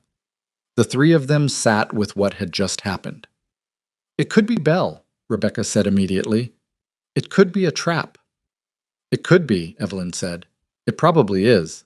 She looked at the bag, at everything in it, at the weight of what they were carrying toward a federal building tomorrow morning, and whether tomorrow morning would still exist as a possibility on the other side of tonight. "But if Malene Cross is alive, then what she has changes everything," Vincent said. His voice had a quality in it Evelyn had never heard before. Something stripped entirely down to the animal level. The voice of a man who had been grieving his sister for 4 years and was now being asked to perform a calculation while his heart was doing something his brain couldn't fully override. "We go," he said, "but we go prepared." "Prepared how?" Rebecca said. He looked at her. "I know people too," he said. "Not the kind my father uses. People who used to work for me before Malcolm restructured the security arrangements. People who owe me and not him." He reached for his phone. "Give me an hour." Outside the motel window. The afternoon had turned hard and gray, the kind of winter afternoon that gave nothing, just cold light pressing flat against the parking lot and the bare trees at its edge, and inside room 7 of a motel outside New Brunswick. 3 people sat around a table covered in documents that could dismantle a dynasty and made plans for 9 o'clock in a church with a blue door on a road in Freehold, and none of them said out loud the thing they were all thinking, which was that the next 12 hours would determine whether any of what they'd assembled mattered, or whether it would go into the ground with them the way her father's voice had gone into a shoebox in a storage unit in Trenton for 15 years, patient and true, and perfectly preserved, and nobody left alive to hear it. Vincent dialed. Rebecca sorted the documents and began photographing each one with the new phone, building a digital backup, because she was a woman who had spent 15 years understanding that the physical copy was never enough, that evidence needed to exist in more places than the people who wanted it destroyed could reach simultaneously. Evelyn sat with the bag in her lap, and her hand on her stomach, and her father's voice still running somewhere underneath her thoughts. Not as grief, not right now, but as instruction. The numbers don't lie, Evie. People use them to lie. But the numbers always tell the truth if you know where to look. And she looked, and she kept looking, and the truth was right there in the bag between her hands, 30 years of it, patient as stone, waiting for the moment someone was ready to use it. The afternoon pressed against the window. 9 o'clock was 6 hours away. And somewhere on Route 9, outside Freehold, in a church with a blue door, whatever was waiting for them had already been waiting for. The church. With the blue door had been abandoned long enough that the cold lived inside it permanently. They arrived at 8:40, 20 minutes early, which had been Rebecca's condition. Vincent's 2 former security men, a quiet pair named Garrett and Santos, who had worked for him for 6 years before Malcolm restructured the arrangements, which Evelyn now understood meant before Malcolm replaced them with people he controlled directly, had gone in at 8:15 and cleared the building. "Empty," Garrett had texted. "One exit rear. Basement access through vestry." They parked on the road behind the property and walked in through the back. The building was white clapboard that had gone gray at the edges, the paint peeling in long strips like something shedding. The blue door was at the front, facing Route 9, and whatever blue it had once been had faded to the color of old denim, chalky and uncertain. Inside, the pews were still there, arranged in their rows as if expecting someone. The hymnals gone, but the brass fixtures still on the walls, green with oxidation. The air tasted like cold stone and old wood, and the particular vacancy of places that had once held a lot of human feeling and now held none. Evelyn stood near the back wall with the bag over one shoulder and her coat pulled tight and watched the front door. Rebecca stood to her left, phone in her inside pocket, a small recorder running, legal in New Jersey, one-party consent. Rebecca had confirmed this 3 times in the car, with the precision of someone who understood that the difference between evidence and noise was procedure. Vincent stood to Evelyn's right. He hadn't spoken since they'd gotten out of the car. He was looking at the front door with an expression she couldn't categorize, not hope exactly, and not dread exactly, but something that occupied the territory between them, the suspended state of a person waiting to find out which of two unbearable things was true. At 9:02, the blue door opened. Malene Cross was 38 years old and looked like someone who had spent 4 years learning to disappear and had gotten very good at it. She was thinner than the photographs Evelyn had seen, the Cross family Christmas photos that had hung in the townhouse hallway, which Evelyn had walked past for 9 years without examining closely enough. Her hair was different, darker, cut practically short. She wore no jewelry. She moved like someone who had unlearned the particular ease of wealthy women and replaced it with something more watchful, more compressed, the physical vocabulary of a person who had spent a long time making themselves small in spaces. She stepped inside. She saw Vincent. She stopped. The two of them looked at each other across the empty pews, and what passed between them was not a scene Evelyn felt she had any right to observe closely. So she looked at the door behind Malene instead, checking it, and then looked at Garrett near the vestry entrance, who gave her a small nod, meaning nothing had moved outside. "Vince," Malene said. Her voice was different from the phone, lower, rougher, like something that had been used hard and hadn't fully recovered. "Mel." His voice came out on an exhale. Just that. Her name, with 4 years of grief pressed into it. She crossed the space between them and he put his arms around her and neither of them said anything else for a moment. And Evelyn turned fully away and looked at the oxidized brass fixture on the wall and waited. When she turned back, Malene had stepped back from her brother and was wiping her face with the back of her hand, a single efficient motion. And then she looked at Evelyn with the direct, assessing look of someone who had been watching this situation from a very long distance for a very long time. "You found the partnership agreement," Malene said. Not a question. "And the codicil," Evelyn said. "And my father's recording." Something shifted in Malene's face. "I didn't know about the recording. I knew about the agreement. Edmund told me about it the year before he died. He made me promise not to tell Malcolm I knew." She looked down for a second.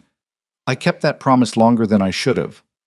"What happened 4 years ago?" Rebecca said. Direct, not unkind. Malene looked at her. "I found out about the Parker deaths, Gerald and Susan Parker." She looked at Evelyn. "Your parents. I found a document in Malcolm's private correspondence. A payment record, a specific payment to a specific person, made 2 weeks before your father's car accident and 6 months before your mother's stroke." She paused. "I confronted Malcolm. I was 24 and I was stupid enough to believe that confronting him directly was something I could do and survive." "What did he do?" Vincent said. "He told me I was confused, that I'd misread the document. He was very calm, very certain, and for about 3 days I almost believed him." She looked at her hands. "And then his lawyer called me and suggested I might want to consider a European sabbatical for my health. And I understood that the choice I had was disappear voluntarily or disappear in the other way." The church was very cold. Evelyn's breath was visible in the air between them. "The death records," Evelyn said. "You said you had them." Malene reached into her coat and produced an envelope. She held it, but didn't hand it over yet. "I've had a contact in the State Vital Records office for 4 years. Someone who knew the original filing clerk who processed your father's accident report. There were 2 versions filed." She looked directly at Evelyn. "The public record says single vehicle accident, driver error, icy conditions. The original intake report, filed the night of the accident before anyone made any calls, lists a second vehicle. Paint transfer on the driver's side. The report was amended the following morning. The original was supposed to be destroyed." "It wasn't," Evelyn said. "It wasn't." Malene held out the envelope. "It's in there. Both of them, your father and your mother. The stroke was induced. There's a medical examiner's note that was similarly amended. Different office, same pattern, same morning after correction." Evelyn took the envelope. She held it without opening it. She would open it later, in a room with better light, and the kind of stillness that allowed for what opening it would require. Not here. Not standing in a cold abandoned building with 4 other people and the knowledge that the night wasn't finished. She put it in the bag. "There's something else," Malene said. She said it the way people said things they'd been carrying a long time and had decided, finally, that setting down was the only option left. She looked at her brother. "The boating accident, the way it was staged. Malcolm arranged it. He had help from someone inside the Coast Guard records office and someone at the county coroner." She stopped. "He wasn't trying to kill me, Vince. He was trying to own me. He thought that if I was legally dead, If there was no version of me that existed in any official capacity, then I became something he controlled completely. He could bring me back whenever it was useful and erase me whenever it wasn't. Vincent's jaw tightened. He told me you were gone. I know. He sat at a table with me and told me they'd recovered enough to be certain, and He stopped. I planned a memorial. I gave a speech. I know, she said again. I watched it. There was footage. A pause. You said I was the most stubborn person you'd ever known, and that I'd argued with you about everything our whole lives, and you'd never once won. The edge of something that was not quite a smile, but lived near it crossed her face. That was accurate. I'm going to... He stopped himself. Reorganized. I was doing that a lot lately, Evelyn noticed, stopping himself from completing sentences that the new version of his understanding rendered inadequate. We have enough, he said finally. Between everything in that bag and what you've just given us, we have enough to end this. Does he know you're here? Rebecca asked Malene. I don't know. I've been careful.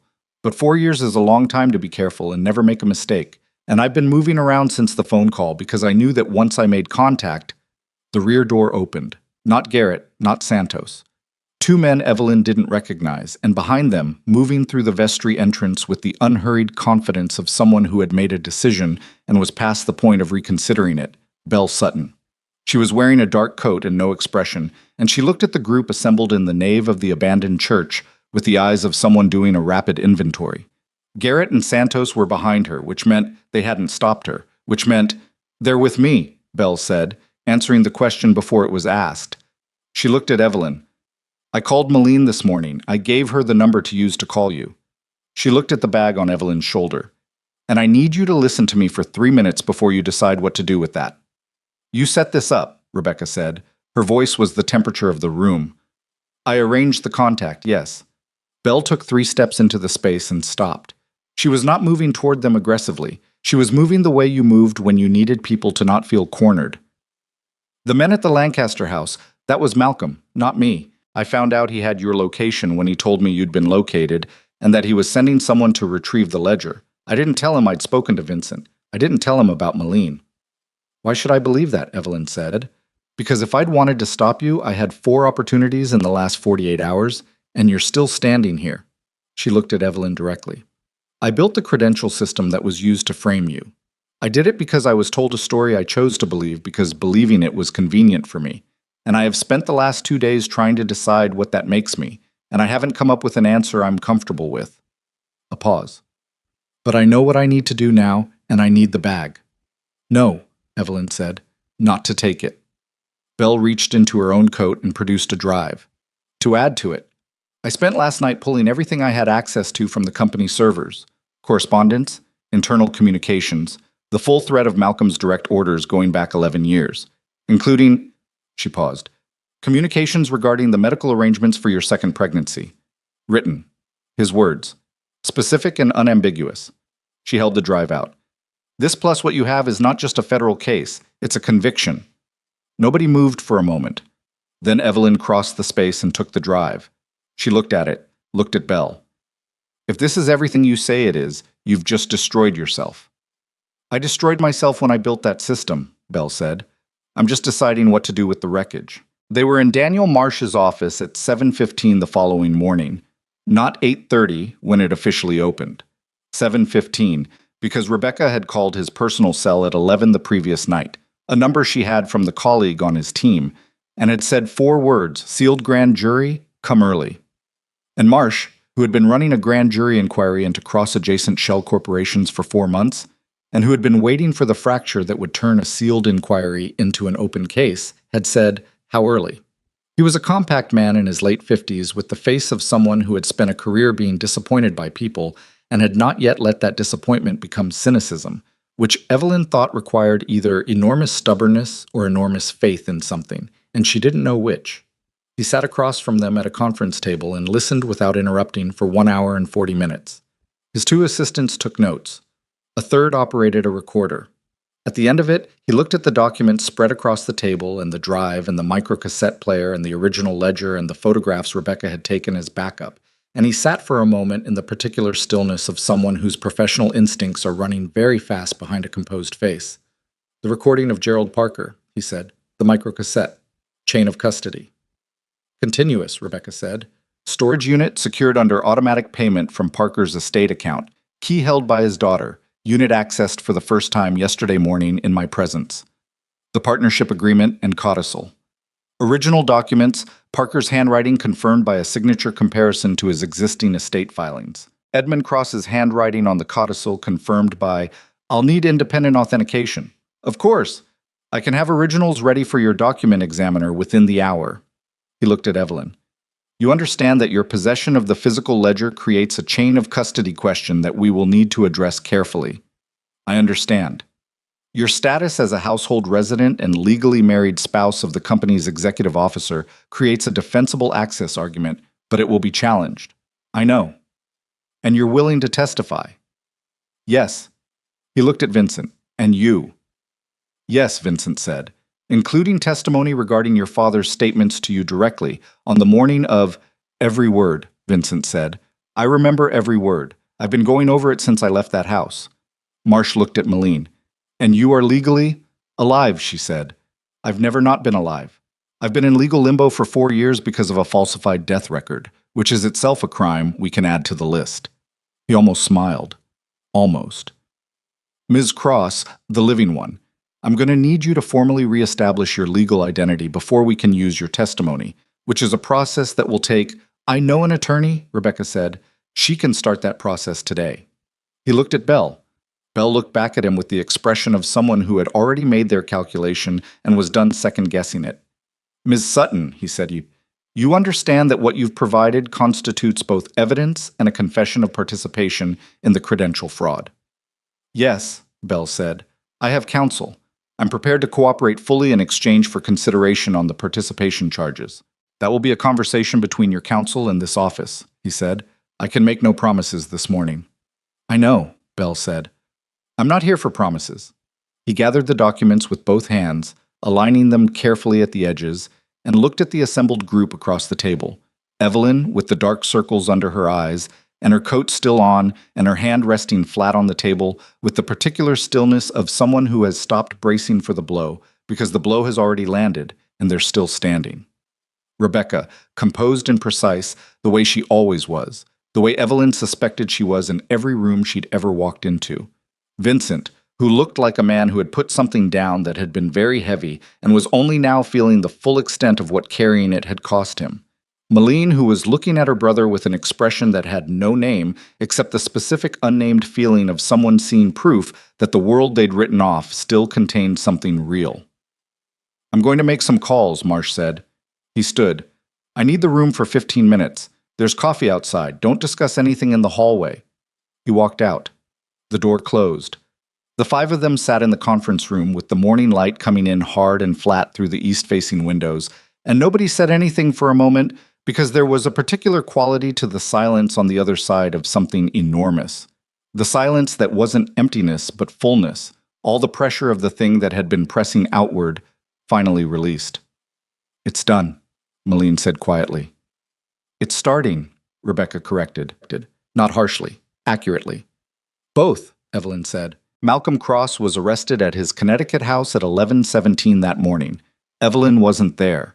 She was in a hotel 2 blocks from the federal building, lying on top of the covers in her clothes, the way she'd lain in Patricia's house in Lancaster County, what felt like a different lifetime ago. And she heard about it from Rebecca, who heard about it from Marsh's office, who sent a text that said simply, custody secured.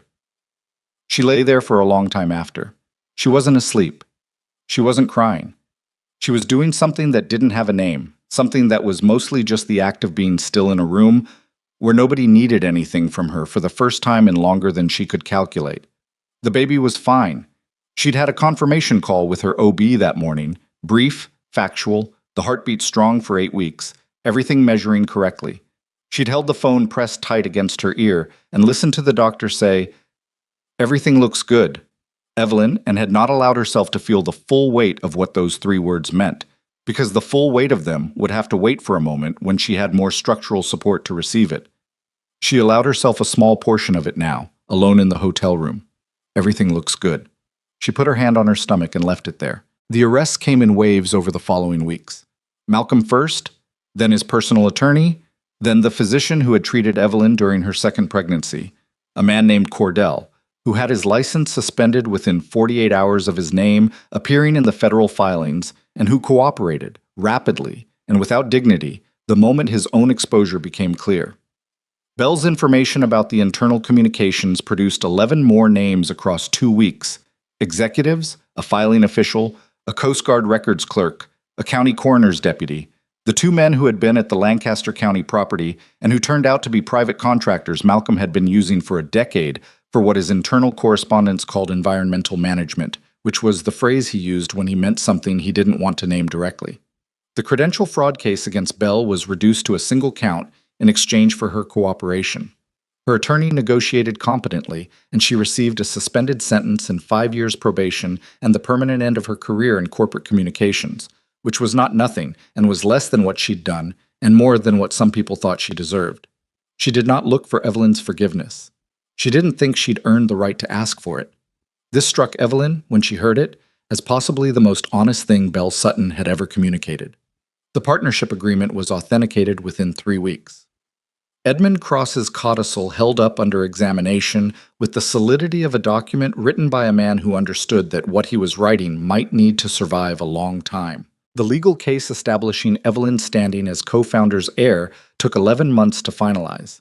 It was complicated, layered, challenged at every turn by what remained of the Cross family legal infrastructure. But the foundation was the original partnership agreement and the original numbers in the ledger and a 30-year-old voice on a microcassette tape, and none of those things could be unmade. Cross Atlantic Holdings was placed under federal receivership. The restructuring that followed was long and not clean and cost a great many people their jobs, which Evelyn was not able to feel uncomplicated about, regardless of what those people's employers had done. Because the employees were not Malcolm Cross, and they had needed the work. She established a fund from the first tranche of settlement recovery, specifically for employees whose pensions had been impacted by the receivership. This was not absolution, it was a beginning. She named the reconstituted enterprise Parker Cross Holdings, and then 6 months later renamed it simply Parker Holdings. Because the cross half of that name kept producing a specific feeling in her chest that was not grief and not anger, but something tireder than either, and she was done carrying things that made her tired. Vincent signed the divorce papers on a Tuesday in March, 14 months after the night Evelyn had walked out of a gala with a watch in her hand and found herself on a sidewalk hearing the truth out loud for the first time. They sat across from each other in Rebecca's office, neutral ground, which had been Evelyn's suggestion and which Vincent had accepted without argument. He looked better than he had in the months immediately following the arrests. Not good. That would take longer, possibly the rest of his life. But better. He'd been working with a therapist, which he'd mentioned once in passing, with the sheepishness of a man who had been taught that acknowledging the need for that kind of help was a form of weakness and was actively unlearning it in his late 40s. He signed where indicated. She signed where indicated. Rebecca witnessed, and the notary stamped, and it was done in 15 minutes, the legal dismantling of 9 years, which seemed both too fast and appropriate given that the marriage had been dissolving for most of those years without anyone formally acknowledging it. Afterward, they sat for a moment in the quiet of Rebecca's office. "How is she?" he said. Evelyn knew what he meant without asking. "She's 6 months old, and she has your grandfather's eyes, and she is, in my completely unbiased opinion, the most interesting person I've ever met." Something moved through his face that was complicated and real and not performed. "You'll let me—" "Yes," she said before he finished. "When she's older and you've done the work and we've built something stable enough for her to trust, yes." She looked at him directly. "But I need you to understand that what I'm offering is the chance to be her father, not a cross-family arrangement, not a schedule managed by lawyers. Her father. Which means showing up in the ordinary ways, consistently, over years, which means earning it." "I know," he said. "It won't look like what you grew up thinking fatherhood was." "I know that too." He looked at his hands. "Nothing looks like what I grew up thinking it was." She stood. He stood. They were briefly the same height, which she'd always noticed because she was tall for a woman, and he was not especially tall for a man, and in 9 years of marriage this had produced a specific physical dynamic she hadn't thought about in months, and thought about now with the mild surprise of something returning from a long absence. "Vincent," she said. He looked at her. "I don't forgive you yet," she said. I want to be honest about that. But I don't think the goal is forgiveness. I think the goal is something more functional, that we become people who can be in the same room without it costing our daughter something. She picked up her coat. I think we can do that. Yes, he said. And then, I'm sorry. I know I keep saying it, and I know it doesn't. It does something, she said. It's not enough on its own, but it does something. She walked out. In the hallway outside Rebecca's office, she put on her coat and stood for a moment before pressing the elevator button. The hallway smelled like carpet and climate control, and the particular neutral smell of professional buildings where serious things happened in careful language. She pressed the button. Malene Cross reestablished her legal existence in February, a process that required 4 months, 3 court hearings, and the kind of bureaucratic tenacity that Malene turned out to have in considerable supply. She was legally dead for the purposes of official records, and then she wasn't. And the felt experience of that transition, she told Evelyn over coffee in a diner in West Philadelphia, where they'd begun meeting on the second Tuesday of each month, was less dramatic than she'd expected and more disorienting. I keep reaching for things that belong to the dead version, she said. Bank accounts that were probated, the apartment that was sold, my library, which I'm genuinely still angry about. Did you get any of it back? The library partially. Someone had kept a box of the better ones. She wrapped both hands around her coffee cup.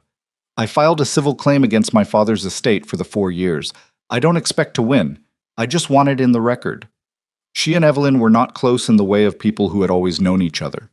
They were close in the way of people who had gone through a specific fire in proximity to each other and had emerged understanding that proximity in fires creates a different kind of bond than anything else, one that doesn't require frequency or history, just the shared knowledge of what it cost. Malene was rebuilding. Evelyn was building. These were different activities that occasionally looked the same from the outside. The Parker Hope Foundation opened in October, 14 months after the night of the gala. It was Evelyn's specific project, separate from the corporate restructuring, a private initiative focused on 3 things: financial independence support for women exiting coercive relationships, legal advocacy for women targeted by asset fraud, and grief resources for pregnancy loss. The third category was personal in a way she didn't explain publicly and didn't need to. At the opening event, small, deliberate, in a rented hall in Brooklyn, catered by a Lebanese restaurant 3 blocks away, because the caterer who'd done the cross-family events for 20 years had called to offer a discount, and she'd said no thank you with the satisfaction of someone who knew exactly why they were saying it. Rebecca Sloan gave a short speech about the foundation's goals that was precise and unsentimental and accurate, and then Evelyn spoke. She had written it and rewritten it 7 times. In the final version, she kept exactly 2 sentences from the first draft, which was more than she'd expected. She stood at the front of the room and looked at the people there. Rebecca, Malene, some former colleagues from her consulting years who had heard what happened and reached out, a group of women who had already connected with the Foundation's initial intake process and who were in various stages of the various things that had brought them there. I spent 9 years, she said, in a life that was organized around the idea that I could be made to disappear. Not visibly, not in any way that anyone could point to from the outside, but quietly, incrementally, the way you empty a room by moving one piece of furniture at a time until you can't remember what it looked like full. She stopped, started again. I'm not here to tell you I came through it with my whole self intact, because that would not be true. Some of what was taken I haven't gotten back yet. Some of it I may not. She looked at the room. What I can tell you is that what they couldn't take was the capacity to keep going after the point where going seemed unreasonable. And that capacity, it turns out, is enough. It's sufficient. It's what you build from. She sat down. There was applause, the decent, warm kind that meant people had actually heard what she said, rather than just waiting for it to end. Afterward, she fed Hope, 6 months old, unhurried in the deliberate way of infants who have not yet learned to perform urgency for other people's comfort, and sat in a chair near the back of the room and watched the evening wind down, the conversations continuing, the women from the intake group talking to each other in the particular way of people who had individually believed they were alone in something, and were discovering they weren't. Rebecca appeared and sat beside her and stole a piece of bread from the remains of the food table. Good speech, Rebecca said. It was short. Short was right for it. Hope made a small decisive sound and grabbed Evelyn's finger with the focused authority of a person who had recently discovered fingers existed and found this entirely satisfying. She has opinions, Rebecca said. She has opinions, Evelyn agreed. They sat together in the comfortable quiet of people who had run hard through very bad terrain together and now occupied the same easy ground, not because the terrain hadn't cost them, but because what they'd found on the other side of it was real enough to rest in. Outside, the October night was doing what October nights did, cooling fast, the last of the season's warmth going out of the air, the particular smell of fallen leaves and coming cold that meant the year was finishing itself. Inside the hall, the lights were warm and the conversations continued, and a woman Evelyn didn't know crossed the room to introduce herself as someone who had found the foundation's intake line at 3 in the morning and wanted to say thank you in person. And Evelyn shifted Hope to her other arm and shook the woman's hand and said, "I'm glad you called," and meant it with every part of herself. The last time Evelyn stood at her parents' memorial, she brought Hope, who was 2 years old and had a clear preference for looking at pigeons over memorial plaques, and expressed this preference without apology. The plaques were in a small park near the apartment where Evelyn had grown up. A neighborhood park with a bench donated by the family and 2 small bronze rectangles that named Gerald and Susan Parker and their years. Evelyn had visited every year. She had never known what she was visiting exactly, had never been able to locate what she was supposed to feel here, because the story she'd been told about who they were and how they'd died had contained so much that wasn't true. She knew the full story now. She'd had time to sit inside it. She stood in the park on a November afternoon and watched Hope pursue pigeons with the single-minded intensity of a toddler who has not yet learned that pigeons will not be caught. And she talked to the plaques the way you talk to things that couldn't talk back, not believing they could hear but feeling the shape of the conversation in herself, which was its own kind of use. "I found the recording," she told them. "I found the agreement. I know who you were, both of you. I know what he built, and what Malcolm stole, and what Edmund tried to give back. I know," she paused. "Hope knows your names. She'll know more when she's older, as much as I can give her." A pigeon finally gave Hope the slip, and she turned back to report this to her mother with an expression of pure indignant disbelief. And Evelyn crouched down and received the report seriously and said, "I know, it's very frustrating." And Hope considered this and then turned back to look for another pigeon, because she was 2 and the supply of pigeons was not exhausted, and neither was her resolve. Evelyn straightened up. The November light did what November light did, fell flat and honest and shadowless, the most accurate light of the year, the one that showed everything as it actually was, without the flattery of other seasons. Dr. Nate Callahan arrived at 3:15, 5 minutes after he'd said he would, carrying coffee in a tray because he'd learned that she needed coffee in the afternoon and had simply begun bringing it, without making it a statement, without turning it into something it didn't need to be.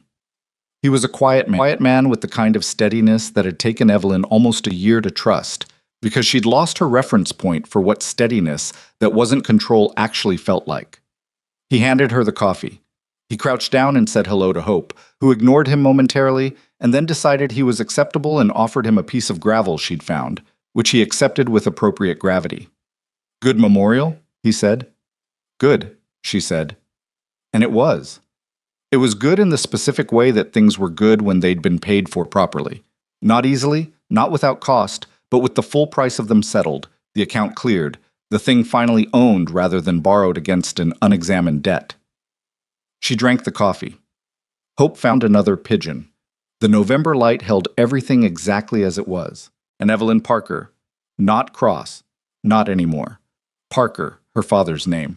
The name of the man who had built something from nothing and been written out of it, and who had left a 41-minute tape in a shoebox in a storage unit in Trenton for 15 years, knowing that she would find it when she was ready, stood in a park in the honest November light and watched her daughter chase something she probably wouldn't catch, and felt, moving through her slowly and without announcement, the particular quiet of a life that had been taken apart completely and rebuilt from the true pieces, and was hers, entirely, for the first time. No one had given it to her. She had gone in and gotten it herself. That was the only kind that held,